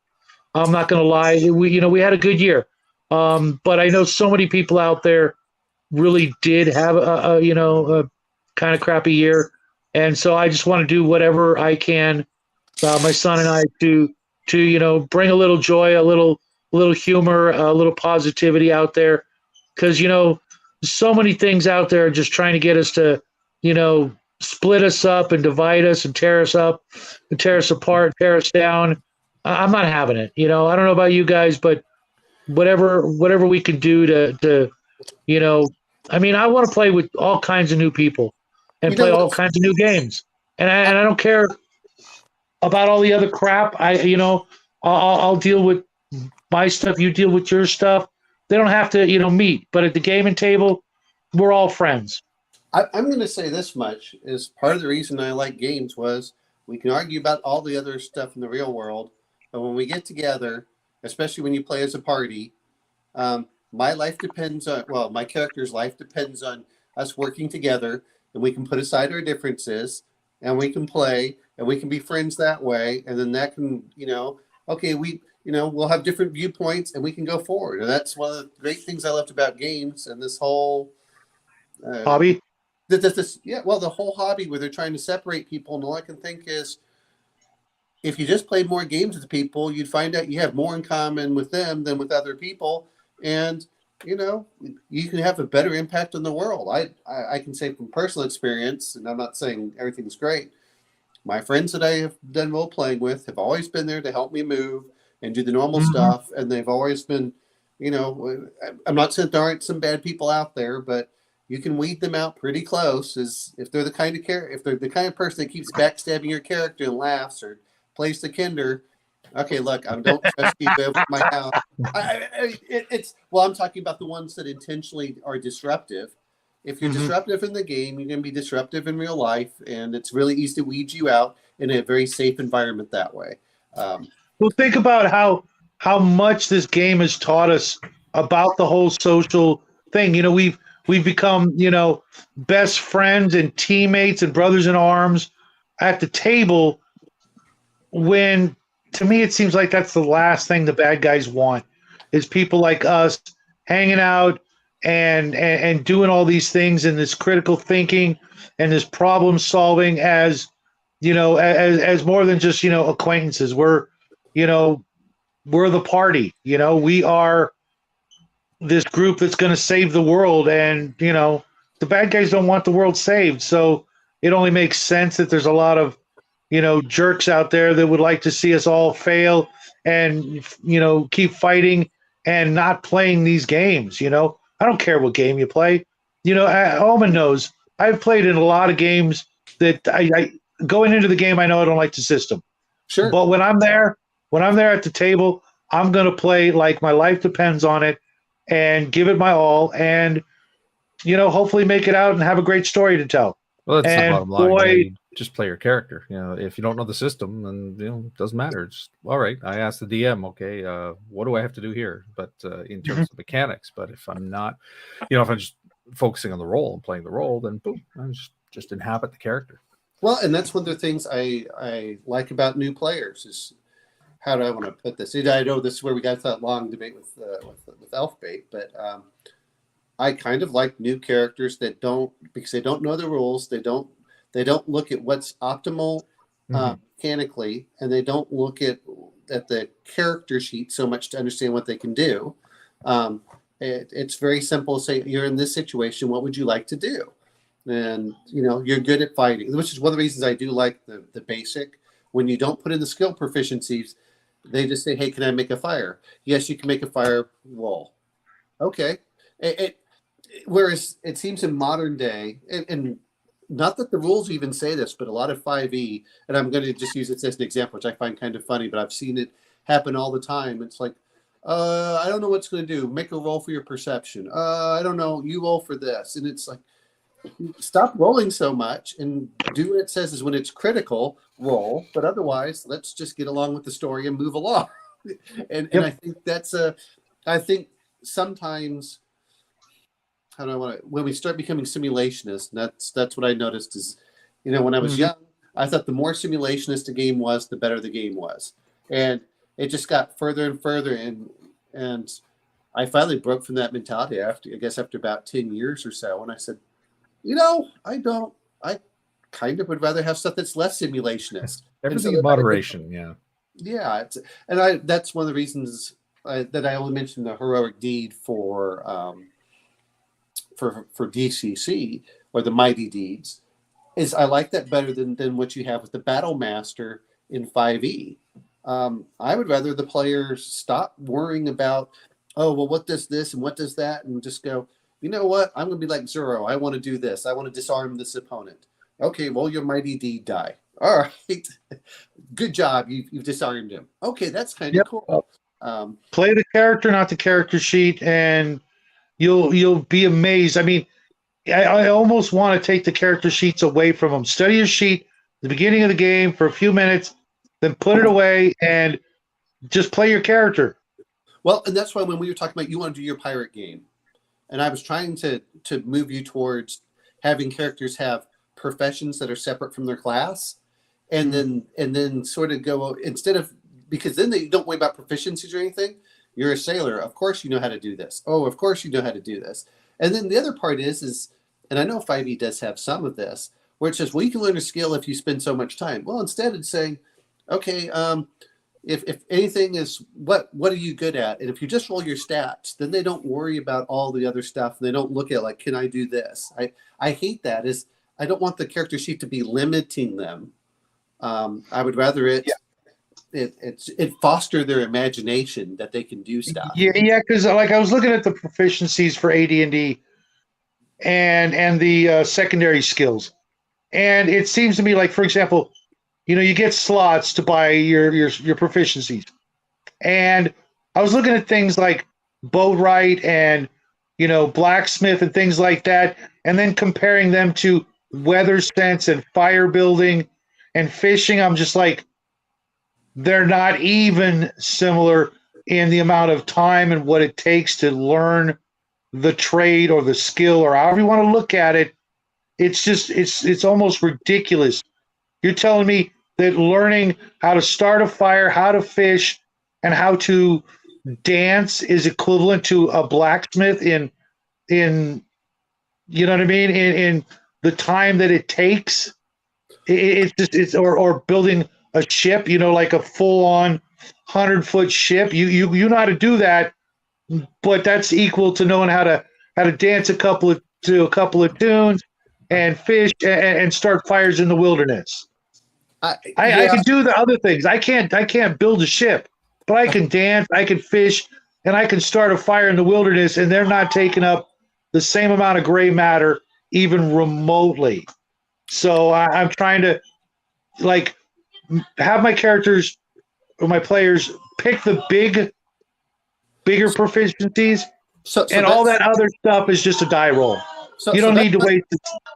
That's why I'm suggesting is ask them for a profession, and just and put that on there, and then you decide if they can make a good rationale that they would have it, that's what they have, and like fire building for a ranger. Well, that's automatically assumed because you're a ranger, you're going to have fire building, you're going to have this skill, you're going to have this skill. But instead of trying to break down those proficiencies, say, what's your profession? What was your profession before? Oh, you're a cook. Yeah, you know how to do fire building. Yeah, you'll know how to do this. Yeah, you'll know how to do that. And I think that might, and yeah, I know Chimerian, but I'm trying to say that. It's not really how the mechanics work. Yeah. If you two people have the same level of skill by taking the proficiencies, but then someone has a higher dex, then they're just 10 times better. Okay. And they didn't spend but a couple of months learning how to get that proficiency just at the basic. So it doesn't quite work the same as what it would take to learn how to build a ship or to forge a sword and run a blacksmith shop. It's they're really kind of wonky in the way they try to make them, a skill point is a skill point, but where you put it can mean a huge difference. Sean, I'm going to, because I know that you have dealt with this by kind of leaving out proficiencies. What is your method for doing it? I used to use the NWPs. I mean, when I ran second ed, they were part of the system. I just used them. Even when I switched over to first ed, I started using the NWPs from the Wilderness and Dungeoneer's Guide, and I just found them to be a pain. So ultimately, I got rid of them and just went with secondary skills. And then we eyeball it. If a character's got a secondary skill, we just, okay, what, they want to do something. Does it rationally tie in with their skill? Then sure, we'll roll against your stat. We just sort of wing it as we go. So I mean, I thought that, and correct me if I'm wrong, do you have them look like a 3d6, a 4d6? Yeah, you do the multiple d6 method. So 3d6 being the average. And if it's, this is a difficult task, it's 4d6. Oh, this is a really hard task, 5d6. Right? Or it's an easy task, go 2d6. Right? And how do you work it if it sounds like they're more skilled versus less skilled? I guess is that, do you just add one? Add or remove, yeah. So, okay. And we've had that come up where, one character is, okay, I'm going to have you roll 6d6 because it's way out of your field. When another character comes along, it's 3d6 for you. They're all right, well, let the skilled guy do it. So I was just mentioning that, Shadow, that you might want to use what Sean's been doing here. And then that also creates less headaches. It also allows players to make characters really fast. It's because you can kind of just say, well, what are you? I was a sailor. What are you? I was a blacksmith. And what are you? I was a I was a farmer. Okay, let's all, what goes on in here. People love it when they roll the trader or the jeweler, because then Yes. I let them identify gem values almost immediately, right? They just make a simple roll. And they're like, oh, right. Otherwise, they have to wait and pay an appraisal fee. Oh yeah, so you might want to look at that. Shadow is really doing kind of what Sean was talking about with his, and then you don't worry about those non-weapon proficiencies. Yeah, that's kind of what I'm thinking. I loved him when I was a kid, but all it did was make me, it just made a lot of stats feel like dumb stats, because also he's like, I want a high intelligence so I can get a lot more weapon proficiency, especially when they got into the Oriental Adventures, and I wanted more hand-to-hand combat because they each counted as a non-weapon. Right. On the plus side, though, I mean, that's one benefit of the NWPs is that people won't dump stat their intellect. Yeah. Even fighters, it's like, you know what, I'm going to be a smart fighter and have these skills for tactics. It's, I don't disagree with that. But that's but I always look at things as what makes the life easier for the DM, so he can focus on the story and giving challenges. And I think that sometimes by having all these bolted on, I say bolted on, that's not true. By trying to incorporate these really complex systems in here, it just makes it harder for them. And I hate having downtime as a DM. Let's just move forward. Let's not worry about that. I like a 4-hour session. I don't mind role playing, them talking back and forth. I just don't want to spend an hour and a half on combat. I think that's. I'd rather have like when we were playing with Mark. We got 4 combats in a night. I think the first night maybe even a little more. But yeah. I mean, the that's why I like games like Traveler and AD&D and some other games out there where combats are over quick and probably pretty deadly, but depending on the genre, to be sure. Because that's not, for me, as I get older, that's not what is drawing me into the game. It's the exploration and the discovery and the role playing and the interaction with NPCs and meeting new people and visiting strange new worlds, as opposed to the combats. Pick any movie, any show, etc. With a few exceptions, those scenes are quick and over fast, and they have stakes, and they weren't what the whole, that wasn't the whole movie, let's say. Right. I mean, unless you're talking about Rocky or Rollerball or something like that, where that is what it's all about. It's the fight. Yeah, the boxing match in Rocky, though, is the culmination of everything, and by the time it starts, you know what he's fighting for. If it was just watching him box, it wouldn't matter. But the fact that he was fighting for a personal goal to attain, it's like if you watch that movie, I watch it like twice a year, so you'll know. Like, the whole family loves those movies. Well, most of them. The fight, they kind of breeze through the fight, because once they've established what he's fighting for, it's like, all right, we want to see if he will go the distance. That's his goal. He doesn't expect to win. He wants to go the distance. So the fight is tense because you want to see if he can do it. And he ultimately loses that fight, spoiler alert, but he wins. He achieves his goal. He goes the distance. He finds love. And so the fight, we see it just enough. It doesn't matter. It's like it goes to round 3 and then it skips. We see the title card round 7, then round 9. It's like, none of that matters. We see enough of the fight because we understand the stakes. Whereas, how many action films are just fights? It's just empty choreography, and it's like the choreography can be admired, but I'm still not engaged with the story. And sorry to bring that point back to the D&D. It's the same idea. So many modern games, it's a combat engine. It's designed to get into the fight, and the fight is designed to be balanced so that you can win. Whereas in AD&D and old school, it's like, no, there's no such thing as balance. You have to know. You have to have the wisdom to say, we can't take this, we got to leave, and making it so that when they choose to fight, the stakes are there because they know they have to, because there were no other avenue. That enhances the experience. That makes it tense. And that's one of the things I think that really, I remember 2E doing it, but of course it was so minor. It did, they encouraged like a low level 50 experience points here matters. when you're at higher levels, it's so trivial. You're just like, let me get the fighting. But I think that was one of the, I want to say, experience determines, how you gain experience determines on how the game is played. And that's kind of, whereas, and I'm just going to mention several different systems. In Numenera, it's exploration. If you find something new, you get experience points that way. The other thing is, if you allow bad things to happen to you, you get it more experience, which I think is kind of cool, which has the weird effect that players actually want bad things to happen to them so they can get more experience. More experience. I don't Well, know. it is a game, and people are going to game the game, but I find that, that's why I like Travelers so much, is the whole experience point is thrown out of the game. And have you played Traveler, Sean? No, I haven't. I've read the rules. I like the idea of the rules. I've read the Traveler's Companion. Traveler's one of those, and I don't know how the old Traveler was, but I'm saying 2022, the 2022 update really makes things pretty simple and fast for Traveler. Well, let me nutshell it for Sean here.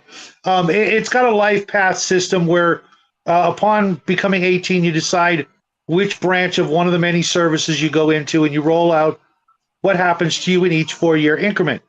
When you're done with a 4-year term, you can decide to leave and start playing as a character, or you can keep enlisting. And each time you enlist, you get a couple of skills and a little bonus here or there. Okay. So you can decide to roll up the farm boy. You can decide to go in, 4 terms and roll up someone like Han Solo, or you can stay in for like 8 terms and come out as Obi-Wan Kenobi, all with, the equivalent, high stats, in your youth, you're starting to get a little old to where you're a senior, and a lot of your stats have decreased, but your mental stats have increased. So you can decide where you want to play your character, at what age and at what kind of experiences you've gone through, and decide that, okay, I want to play someone who's, a grizzled veteran, but now I'm going to start my adventuring career with the rest of the players. And therefore you're not, trying to do things to get experience points. You're doing things to move the story along and to not die. The way games should be played. If they made a D&D system like that, where you could decide, I'm going to start my character out, I've been through the war and done this and done that, and now I'm going to try my hand at adventuring. Mind you, hit points are based on your stats. Your strength, dex, and endurance are your hit points. You take damage, those numbers go down until you get healed. So the more you get damaged, the lower your stats are. Therefore, the harder it is to accomplish things, because you're, basically bleeding, and therefore your endurance, your dex, or your strength have been lowered, and you decide where you take the points. And, your stats are between 2 and 12 on a 2d6 system. So you're not taking a lot of damage before you're starting to feel it, as, you would. And you spend your whole time not worrying about the mechanics and trying to improve, because you've already done that, sort of front loaded at the beginning of the game. You made your character, you've made your bed, so now you get to sleep in it, and boom, here you are. It takes a lot of that gaminess out of it, and for me, it's just a pure joy to play, because nobody's worrying about all that other stuff. They're just worried about what's really going on right now in the game, in the story, and how can we make it better? How can we attain our goals, accomplish the mission, and obviously not die? I have nothing against Traveler. I do, like I said, you do have ways of increasing skills. Sometimes I get frustrated by the fact that it seems like the majority of your high-level skills are taken long before you ever adventure. Now, that's not entirely fair, but it feels like you actually move up faster through doing that than you do adventuring, which kind of bugs me. But no system is perfect. But I just noticed, of course, I do like, and I'll mention, I guess it depends on which game system, but I remember looking at Exalted, and exactly like we're talking about is experience. One of the things is if you make the other player do something cool or allow them their opportunity to do something cool, you get experience. And it's I don't want to call it just purely a carrot and stick, but it actively encourages players to not hog the spotlight. And I just think that's kind of cool for everyone. Absolutely. So Shadow, you actively play in an AD&D game, right? Yep. Yeah. Okay. Every Tuesday. When what is your method for giving out XP? Like, when do you do it? Well, right now I'm just a player. I haven't DM'd a game in a couple of little games for my friend, my son's friends, but right now I'm on like a hiatus of playing until the new year. All I'm going to do is play. But even when you DM, like, what do you give it out? When I per DM, session, or I give them at the end of the night. If you kill, you get the points. Right. If you find a magic item, you get the points. If you find treasure, depending on how you earn the treasure, you'll get a percentage of that. I give out bonuses for, cool things, if you do cool stuff, but it's not going to be a lot. And it is formulaic based on your level, because if you, jump off a cliff at first level and survive, it's not going to be as much as if you jumped off a cliff at 10th level, because, it's only kind of fair that you get a little bit more. Otherwise, you're just going to rely on your hit points and your character sheet instead of trying to do cool things. The rule of cool is flat either way. right. Because, I'll just make the cliff higher at 10th level. So the reason I ask is because you're mentioning Traveler, how people don't think about the rewards and the growth; they just focus on the thing. And what I found when I run ADD, and I always see to a degree as well, is my players don't think about XP until it's time to, right? Like I don't award it. I'll keep a running tally, but I don't award it until they are back home safe and ready to take downtime. So like they tell me, okay, we're taking downtime, award XP. Until then, I just keep the running tally. And so I found that actually has given me that, what you're talking about. The players don't think about XP. They think about their tasks. That's a really good idea. I've never thought of that. I may have to steal that from you to keep people from the story, from taking side trips to level up, because I absolutely enforce the leveling up training time when the time comes. But in the game I'm in, I noticed that, well, we're going to stay here an extra couple of weeks so that everybody can train that went up a level. And, this one character's like 500 away. So is there anything that character can do in town to make their training coincide with everybody else's? And I hate those they game the system. Exactly. Do you use the 1-for-1 time away from the table equals time passage in game? No. We play when we get to play. If you're away from the table for a month, we're still going to pick up right where we left off. Right. So here's what I do, and think about it if you like, because this helps with this as well. So I do the time away from the table equals time passage in game. But if it's not appropriate to the situation, I simply bank the time. Right. And then when they take their downtime, that's when you apply it. So several months can pass, and then your characters can justify, okay, well, this is where we train, and you do all that because months will be passing for them in game. And then you do that between adventures. That's when you've awarded XP, is when you advance that calendar. Right. Other than that, they're in control more or less of the calendar. Real quick, I want to answer Kai's question here. With kill XP versus people who aren't the fighters or the killers, I give them ways to earn XP. Like, for example, if you're the healer, then I'm going to give you XP for your heal spells. Usually, sometimes 100 XP per level of the spell.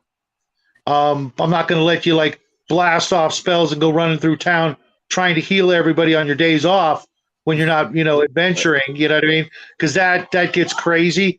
But I'm not gonna allow one profession to zoom past the others unless it's thief. Because in AD&D, thieves just do that anyways. There's nothing I can do to stop that. They need so little.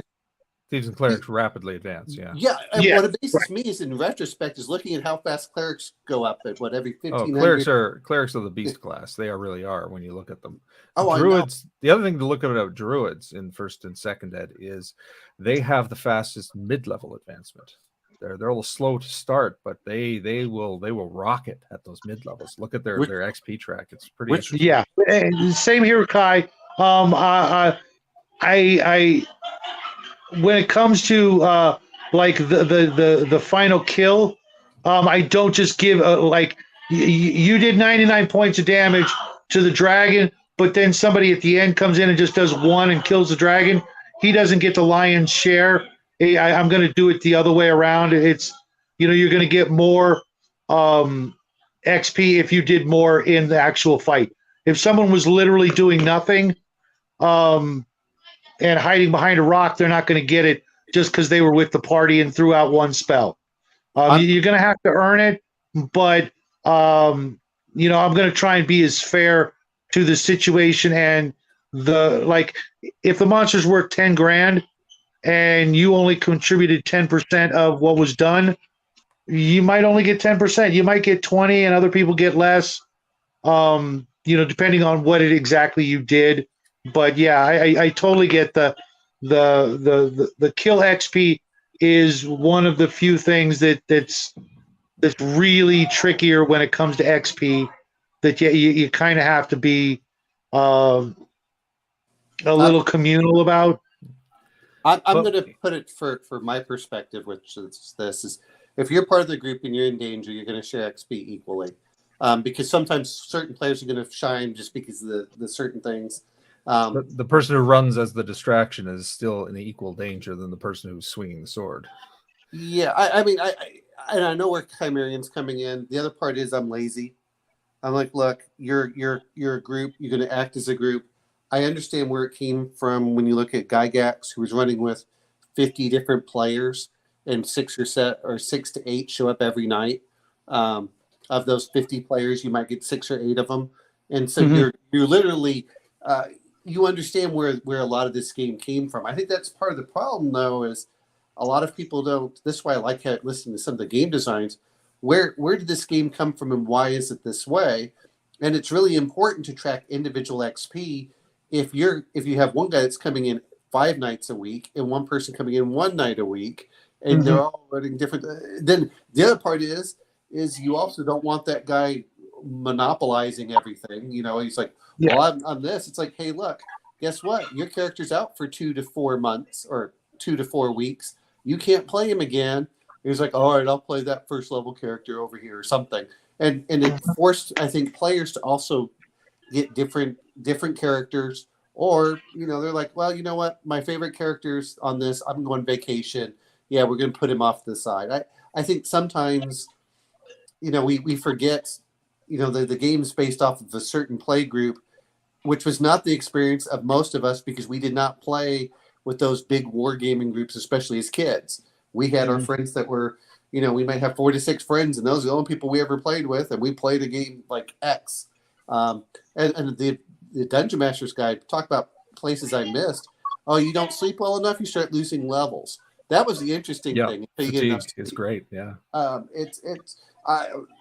do like that the part that everyone talks about. Oh, it's scary losing levels. No, I just used to get pissed off. I'm like, why did I suddenly become stupid? That was the thing that I had. I just felt like, hey, I worked really hard, and now you're just going to take it away from me because you threw in a white because you're a jackass. No, I was, and yeah, that was a biggie. Real quick, sure. and I'll get back to that, Kai.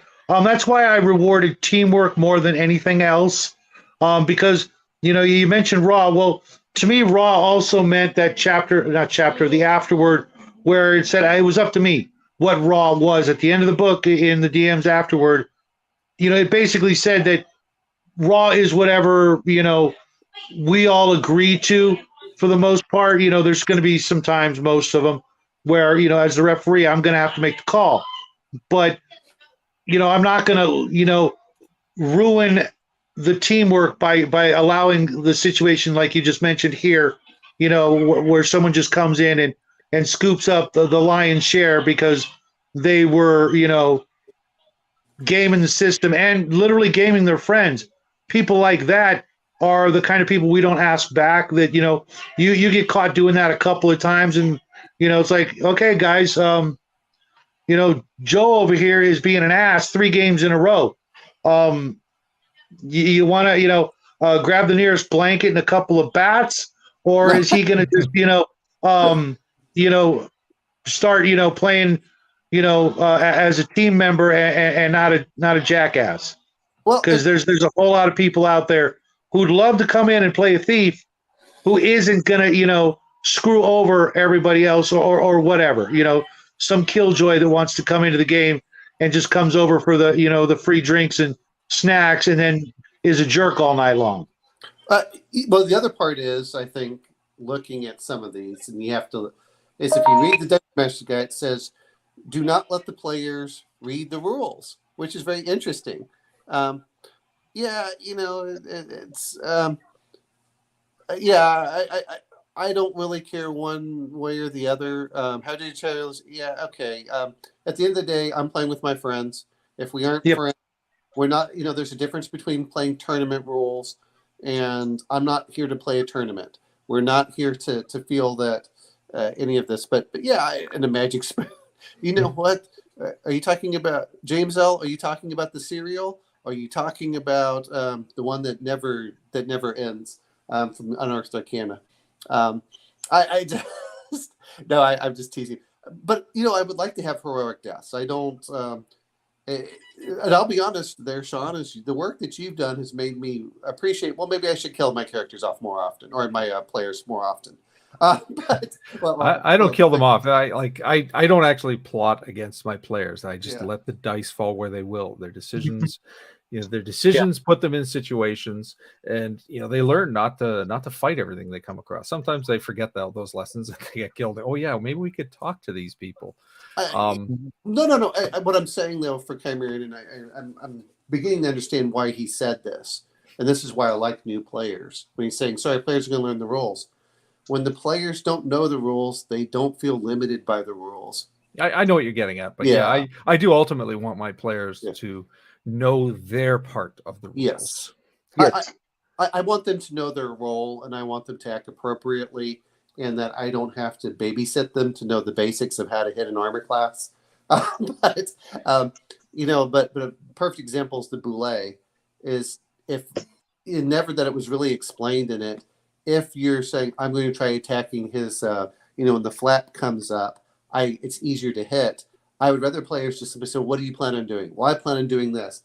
And, when it gets angry, you see this flap go up. They're like, well, does it look like it's vulnerable? Here, I'm going to try attacking, yeah, okay, good. They get an armor class 2 versus a -2, which is a huge difference at low level. It's I randomize things like that because in the fog of war, you never know when your opening comes. So it's like if a critter has multiple targets, I'll simply roll and say, oh look, it exposed its belly to you. Your opening goes to the soft spot. But I want players to say, well, where you do want to? Are you going to try attacking this area? If they see something, there's a soft spot on its back, but we got to wait till it gets mad until it pops up. And I'm just using that as a really good example. And I think that in some ways, as a person who likes to know all the rules and likes to know the mechanics behind the scenes, sometimes I have really hurt my own enjoyment of the exploration from that. And that's where I want my characters, or I want the players to feel that wonder, that excitement, hey, we found this out. Yeah, we found this in here. And by having it available for everyone to get, it doesn't feel that special. It's the same thing with traps. Oh, I outthought the trap. Very good of you. I solved the cipher. Even if I give you hints, you still have to do something. And that's what I'd rather do. And I know, Shadow, and we're talking about it. If I was going to, if we can get the game up and running, I'm probably going to do my goal is to do an adventure every season or something like that. So it's not that the idea of, like, in modern D&D, it seems like they're always adventuring. Like there's always downtime. Yeah. And that's not my goal. As I say, okay, and I know that they do this something with Pendragon. Okay, it's summer. you're going to have one big adventure. When you come back, we're going to hold it back unless there's, like you're fleeing something. But there's going to be a lot of downtime in between the adventures, so it feels like there's a passage of time and things of that sort. That goes back to the 1-for-1 ratio. That's why I like using that between adventures. And it also helps when it's like how many times you've been in a game where your in-game context you've left off the minute you pick up where you left off, whereas it's been a month since you actually last played, and everybody's like, "What did we do 2 minutes ago in game?" Yep. What? Yep. Real quick, Kai.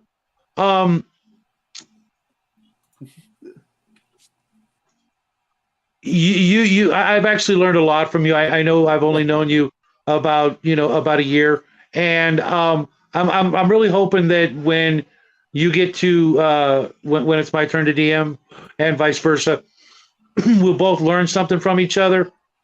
200 characters isn't enough. If you guys are on Bruce's Discord, you can find Kai's musings, Kai's encyclopedia of stuff that he just has to get out. I hope you guys will go and check it out. He's been writing up a storm, and he's one of the greats out there. Kai, we just got to get you in more games like Jade's last month.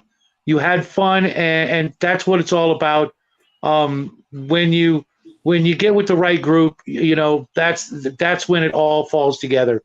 I'm going to bring something up. Is like Chimerian seems to have found every bad experience that's been out there. It's like, children, this is not how to DM as he goes up. And you know what? I'm sorry, and I know that you're going to be heading off here, Shadow. Mage Musings, yeah. Happy New Year. Because you're out of here? You're in Eastern, right? Yeah, it just turned midnight here. Yeah, that's what I'm trying to say. It's because I'm showing that it's New Year's right now. Yeah, I'm getting bombarded by texts and messages. No worries. I like Omen said, I'm going to be shutting this down in 3 minutes. So if you want to say anything real quick before I do so, you can go out there and give your family a hug for us and stuff, and not get berated for being online.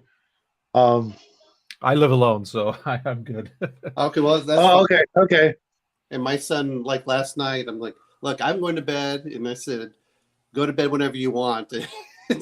I wake up, it's like, well, what time did you finally go to bed? 12:30. So yeah, I know it is. And Chimerian, maybe that's why. I was listening to him, and he talks about how he found every bad instance, and was just like, wow. And maybe it was just the one GM that maybe you've either found every bad GM. No, I get where he's coming from. I'm a bit of a snob when it comes to DMs, and I've been playing long enough. I like things a certain way, and sure. And I've seen bad, like truly awful DMs. I've seen good DMs, objectively good DMs, who just don't play in a way that I enjoy. Yeah, I mean, when there are bad DMs, that's why when you're talking about the baseball bat and the blanket. Yeah. I've had some. I've seen some bad ones, and a lot of them are the ones who are the control freaks, the ones who like to control the room as opposed to just play the game. Right? They have some sort of power fetish, and it's them versus the players, and they're going to beat the players at all costs. Those are the worst. There's plenty of games for that sort of mentality, but they're not role-playing games. Well, what's the point? You're the DM. You can literally kill the players like that. And I know. And I'll say this as trying to be somewhat of a reformed min-maxer, and this is why I know that Elfbait and I were getting into it, where he's like, well, you just use it. I can say this much. Players that are trying to use the rules against the spirit of the game, whatever it is, and the spirit depends on everyone in there. A lot of times they're using it either to be jackass, or they're doing it because they don't have faith in the GM to actually do a proper story where their players will feel that they're in there. I know that from personal experience, that's what I used to do, is I would try finding every little nook and, and all the different books and everything else to protect me from a bad DM who was making bad decisions. And I'm not really sure that it made for a better game or more enjoyable, because spending half an hour arguing about rules doesn't make a good game. It refines your abilities for when you find that good DM, though. It does. Well, it also refines, in retrospect, when I look at it, and this is one of the reasons that I always try doing, which I'm glad you guys did a couple nights ago with Connell, is what do I like? That's what it really comes down to, is what type of game do you guys want? What type of game do I want? This is the way that I feel about the mechanics and where they're broken here. And, we're not getting into the spirit of it. Or, hey, look, it's not that I mind you doing it once, but I'm not going to let you do it again because you're breaking the spirit of what I'm trying to do. And sometimes it just comes down to like, you know what? I'm not having fun. I'm going to bow out. Does anyone else want to be DM? And what's amazed me is you don't even have to be a good DM. Most people are just starving to play. And as long as you're trying to be fair to the players, and they feel that you're being fair, they'll let a lot of stuff slide. Yeah, no, objectivity is very desirable in a DM. Yeah. So, and I think the players feel like they're being heard and they're not just being steamrolled or things like that. They're much more forgiving. Yeah. This is a stream where Omen asked Shadow to run a game. It's not that I don't want to. It's just, I like Geek because he does it in the morning when I'm not busy. And I feel like my day's not lost. When Bruce does his, he does his for noon to 7 or 8 o'clock. That's just too long for me. I'm just too long. Well, that's a long game, yeah. Yeah, and it's great, but it's all combat. Oh God, I couldn't do that. I would just shoot myself. I can't do that. I did that where talk about a bad GM. We were playing BattleTech, and we played a game of BattleTech, and that was like, okay, we're gonna get the mechs. We did nothing except play actual BattleTech instead of Mech Warrior, and the DM was deciding to get all of the important characters in the setting instead of having us, the player characters, the important in the group. It was the setting that was overall. So yes, yeah.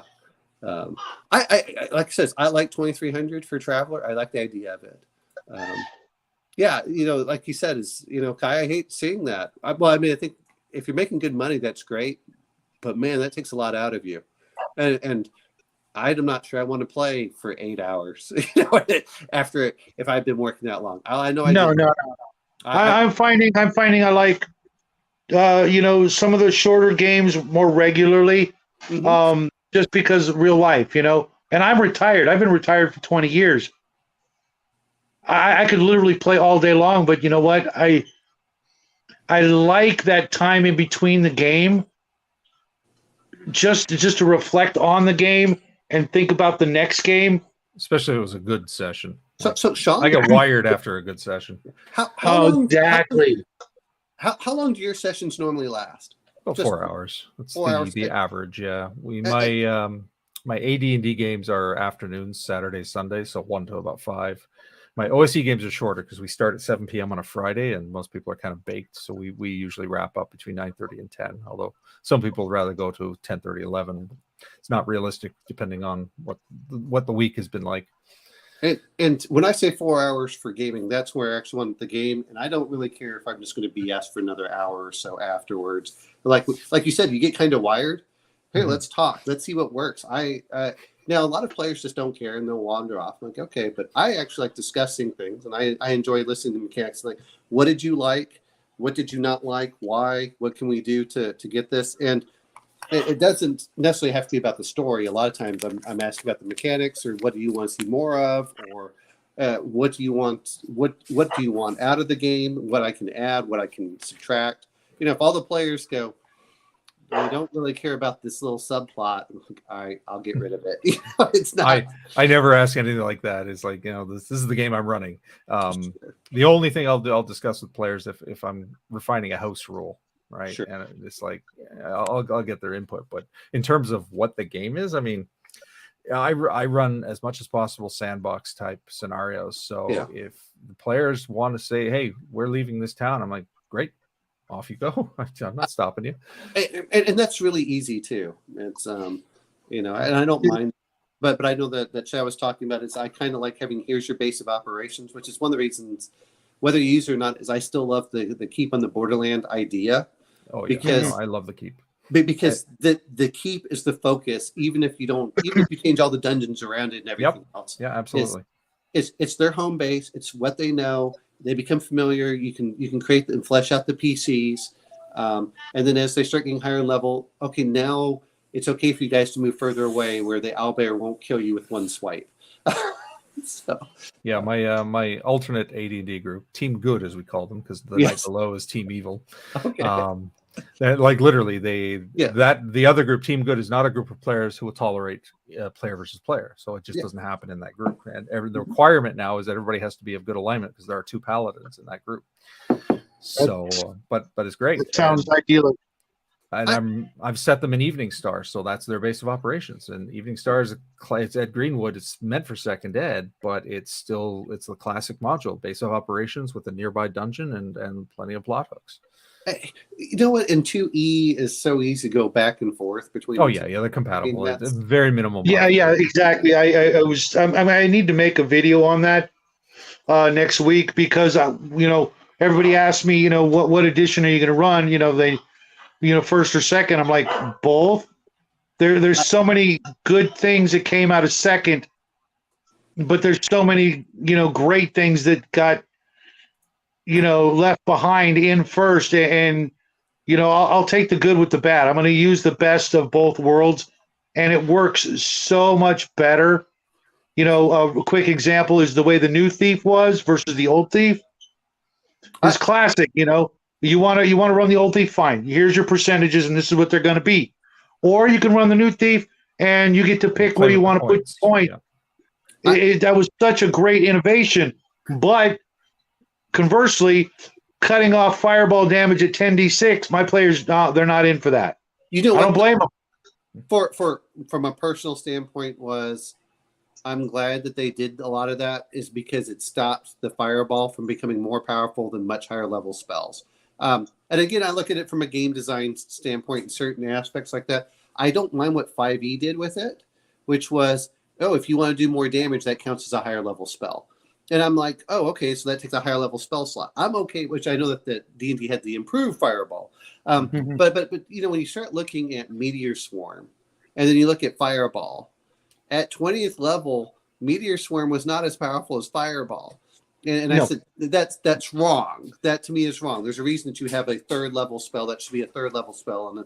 And that's why I didn't mind. However, if all you're using your 3rd level spell slots for was Fireball and Lightning Bolt, you're playing kind of a shoddy wizard because there's so many great other 3rd level spells. The other aspect of that is if you're playing pure 1E, there's a chance you didn't learn that spell, and if you failed, you're barred from it forever.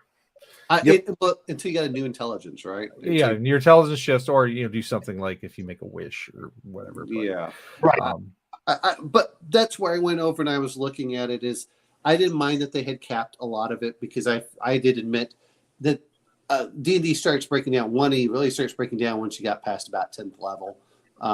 For a lot of the stuff, like, you're 15th level, you're doing 15d6 fireball. Wait a minute, that doesn't seem right for a 3rd level spell. That's where I was coming into it. Is I didn't mind that they cut it off, but and like you said, Shadow, it just depends on where you're in there.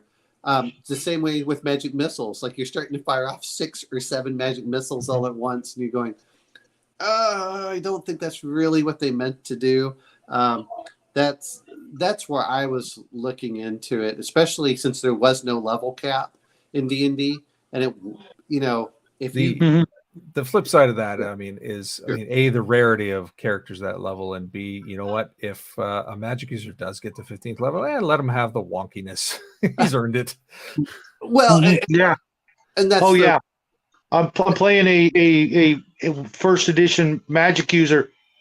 I just made 8th level after, I started in the campaign as a 6th level magic user about 8 months ago.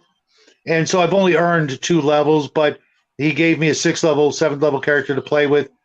And, I've earned every second of it, and it's hard. It's one of the hardest types of characters to run in all of role-playing gamedom, is a 1st edition magic user, or even prior editions. the opportunity of rolling a 1 on hit points, is so easy. You only survive with a good party, and I think this is where let them have it. when you're talking about this is where I think DCC and not that I know it, just going off what David was telling us about Dungeons and Delvers really helps out. And I've been trying to play with an idea of combining the DCC and the Vancian magic. The Vancian magic is what you can do for your levels, and the DCC stuff is what you can do when you just want to burn through your own life. That's sometimes where I feel about that, and I don't know where I fall into it. Like I said, I haven't run it. I've been trying to seduce players to something besides 5e, and Conan went over really well when we played it with them. And these are players that had never ever played anything except 5e. They really enjoyed Conan, but I so much of it just depends on different play styles and things.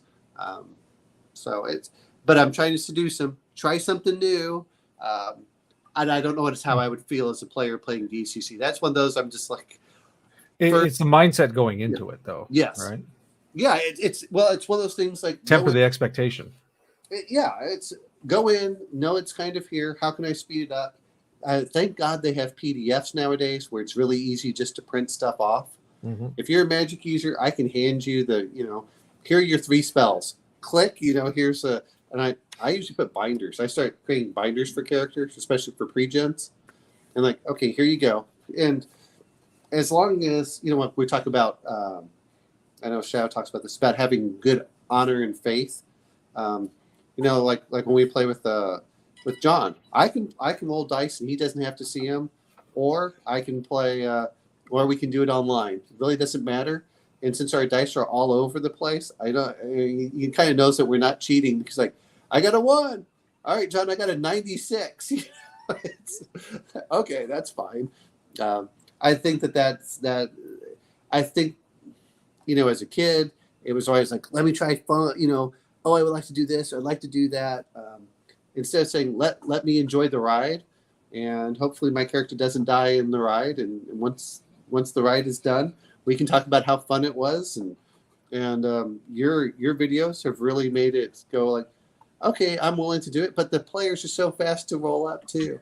I mean, how long does it take to create a character in OSE? Oh, 5 minutes, you'll have 3 characters ready to go. That's I know. why I make sure everybody has 3 ready to go. That way, because I do the contrived re-entrance if somebody dies. And I love the contrived entrance. Bloop, bloop, bloop. And boy, once you when we were playing in Mark's game, 3rd level was actually pretty kick-ass. Yeah. Once you get a few levels, basically you talk about the DCC character funnel. I mean, level 1 to 3 for OSE is the same. That's your funnel, levels 1 to 3. Because level 4 is when you start, you get your Thaco drops if you're using Thaco, or you get the bonus to attack, and a lot of core abilities are coming in. But 1 to 3, that's the basic. That's the learner part. But once you're into expert, that's the meat. And magic users are just as good as fighters. Yeah. To hit, and that's why when we're using slings and stuff like that, and I tactics matter a lot more. I think it's all the positive aspects, and actually, Shadow. When we're talking about it is, and Sean has, of course, more experience. What OSE has done by allowing, if you don't want to just play pure races class, they've done you can split it. Yeah, you've done some modifications. It's really. But I was looking into that. Don't you need to first get the first OSE basic books and then the other 3 advanced books? If you buy the advanced players and advanced rules DM's tome, you've got everything, as it includes. Oh, really? Stuff. Okay. Yeah, do those 2 books, which I think are about $40 each, and you'll have everything you need for OSE. I'm not I don't mind what they've done with advanced, but I'm not a big fan. That's why I'm only filtering in a few advanced concepts in. It's funny because I'm with you when you say you don't like races class, you like the split. I'm that's my preference too, but I have come to appreciate races class. Especially for the simplicity of it. It's just like, oh, this is your character, go, your imagination will do the rest. I just can't get past the idea that if I want to run like a druid that's an elf, or a dwarven cleric, or a hobbit thief, I can't. No, I'm with you. I do prefer the split. There's something just fun for the fast simplicity of here's your race, it's your class, done. But OSE does have the advanced does have the rules for the race class split, and they're pretty good. I went over them. I haven't applied them because I'm going to continue with my OSE game as the race as class.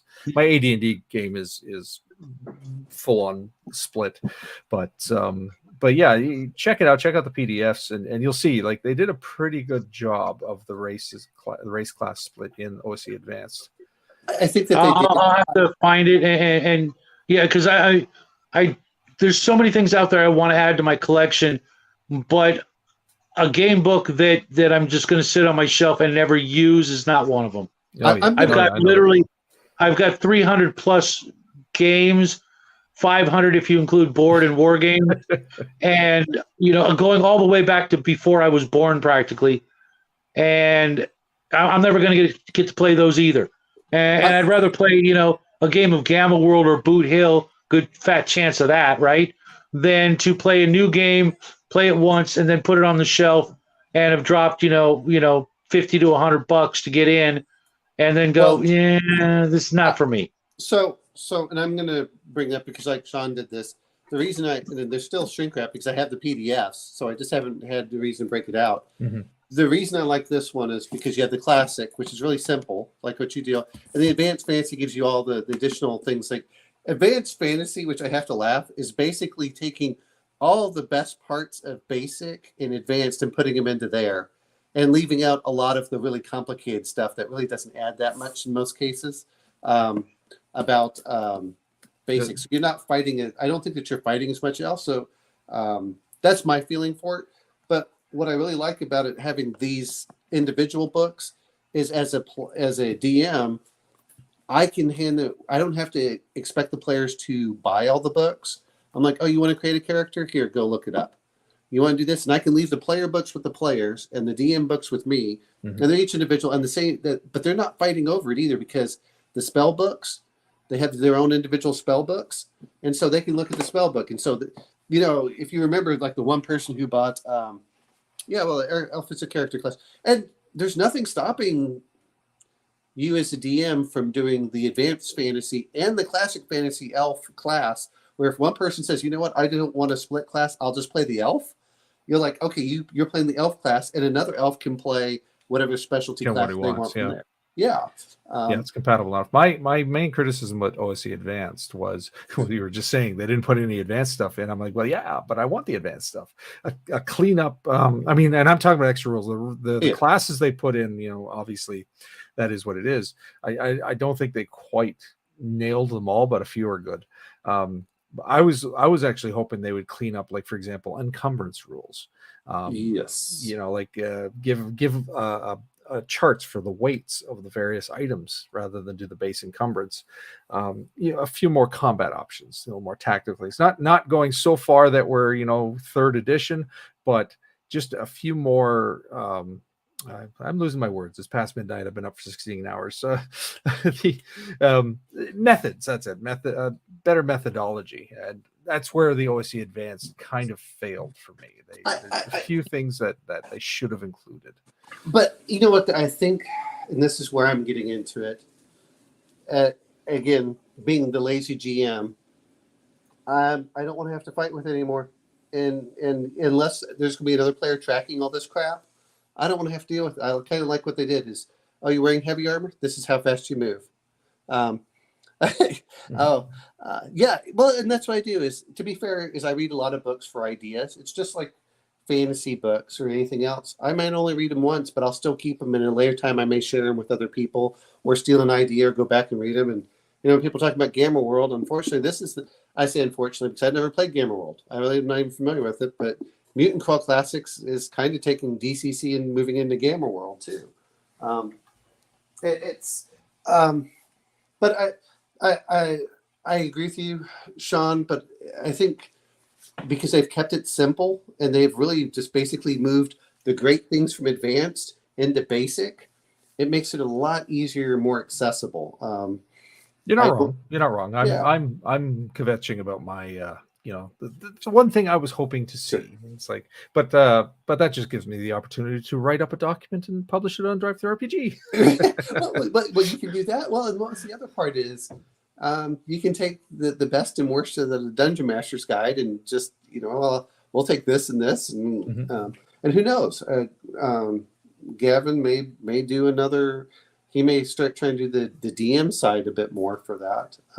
Are we holding you up, Shadow? You said you had to leave. Oh, you're quiet. No, well, I was actually muted and I was talking and realized I was being an idiot. I do have to go. Sure. But two things. One, I get stuff from all the books I read, but a lot of times, Emperor's Choice just came in last minute as we are leaving. These days, more often than not, I'd rather spend my reading time with a good novel than another set of rule books, and I'll get my ideas from the novels.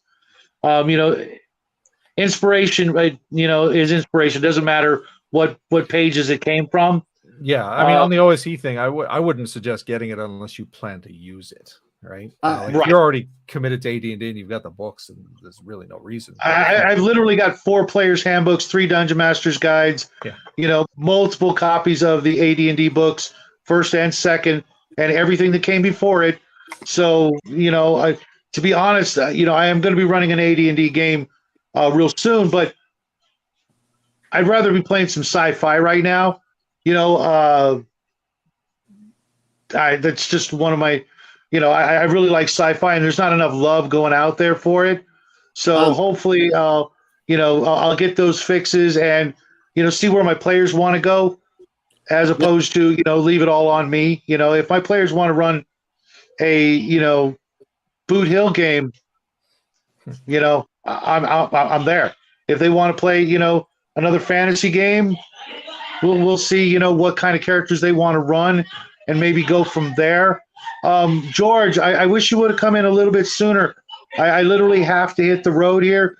My family is going crazy downstairs, and there's firearms down there, and God only knows, and alcohol. I mean, they're all locked up, but there's kids. Kids are sneaky. You know how that works. I'm going to say as much is because you said that Emperor's Choice gave you enough that you're sending something for Ardwin. I want to say thank you very much for doing that for me. I really do appreciate it. Well, they know you're a really good friend of mine, and they saw the passion and what have you when you were talking about it. So they're just great guys. And for you, Sean, Emperor's Choice is the people who are putting out the old Arduin books, and they're bringing back Arduin back to the forefront of the gaming world. And that's really what I'm looking forward to when it comes to a new fantasy game. That's the one I want to run and play and plug until the cows come home. If you've ever played or read any of the Arduin books, you might, know where I'm coming from, but that's the game world I want to play in. Okay, and Shadow, if you're going to run, a sci-fi game, because I love sci-fi, I really do, you have to run Mutant Chronicles. I really don't care which version. I have the 2D20, so that's the one I would be familiar with. But yeah, I know James L. really wants me to run one of those games too. And I actually pulled the trigger on the 2D20 version, just for the lore more than anything else, because I actually have a couple other the 2D20 games. Sure. I got in I buy people's collections all the time, and they were just there. And yes, I do want to run some sci-fi, and If it's not Traveler, it'll probably be Mutant Chronicles. Well, you talk about Mutant Chronicles and so much love. Such a great, it's such great lore. From It your really is. aspect, I have, I'm not sure how I feel about the game system for it, because I like Conan because it's the right level of crunch for me. Mutant Chronicles seems a little more crunchy than what I want to do, and John Carter seems a little not crunchy enough for me. But passion matters more as a GM, I think, than necessarily rules. And I think that's what it's really all about. And I think as we get older, we'll just go through it. And if we say, hey, look, this system just isn't working for us, we'll all just say, hey, I'm old enough now where I'm like, I'm just going to bow out. Thanks, guys. I appreciate it. Shake hands and no hard feelings. And it's not, you stupid, I'm going to throw dice at you. And, I never did that. I'm the same. I'll finish a session. If I'm not happy, I'm like, thanks, guys. I'm gone. Yeah. And the plays is, if I'm a DM too, hey, I'm not having fun.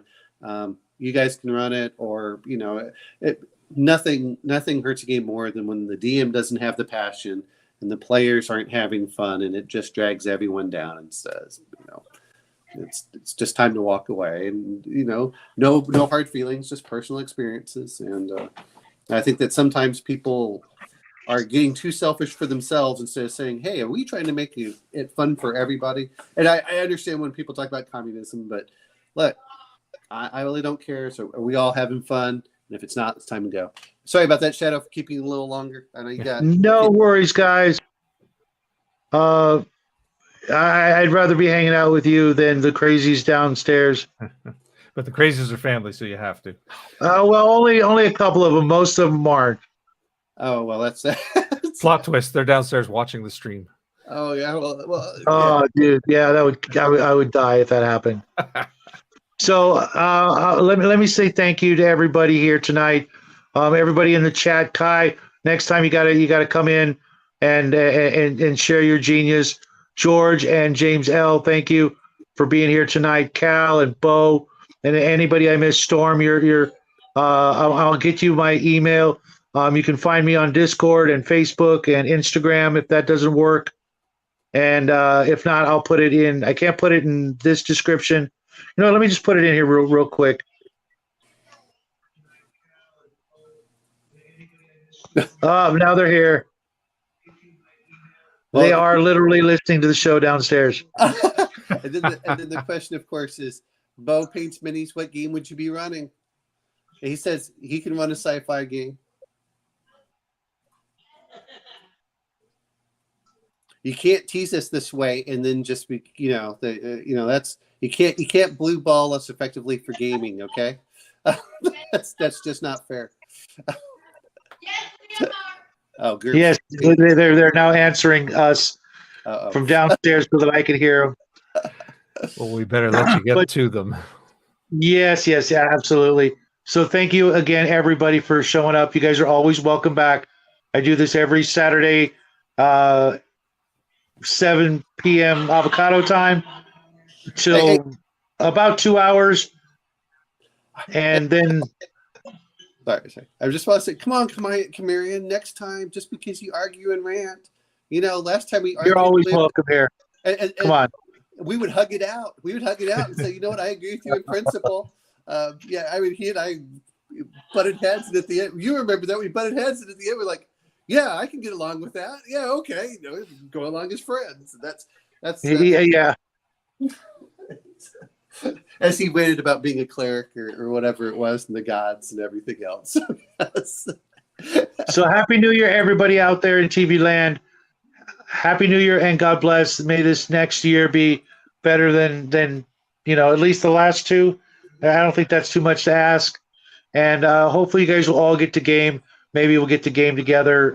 That's the real bonus, is getting to game with great gamers like all of you guys. And make sure you go out there and give your families hugs and wish them a happy New Year. And hopefully you won't get in as much trouble as I'm about to when I go downstairs, right? All right, Shadow. Have a good night. Happy New Year. You too. Thanks. Take care, everybody. Bye. Bye. Bye. All right, have fun, Shadow. You have a happy New Year, man. You too, man. I'll see you real soon. Yeah.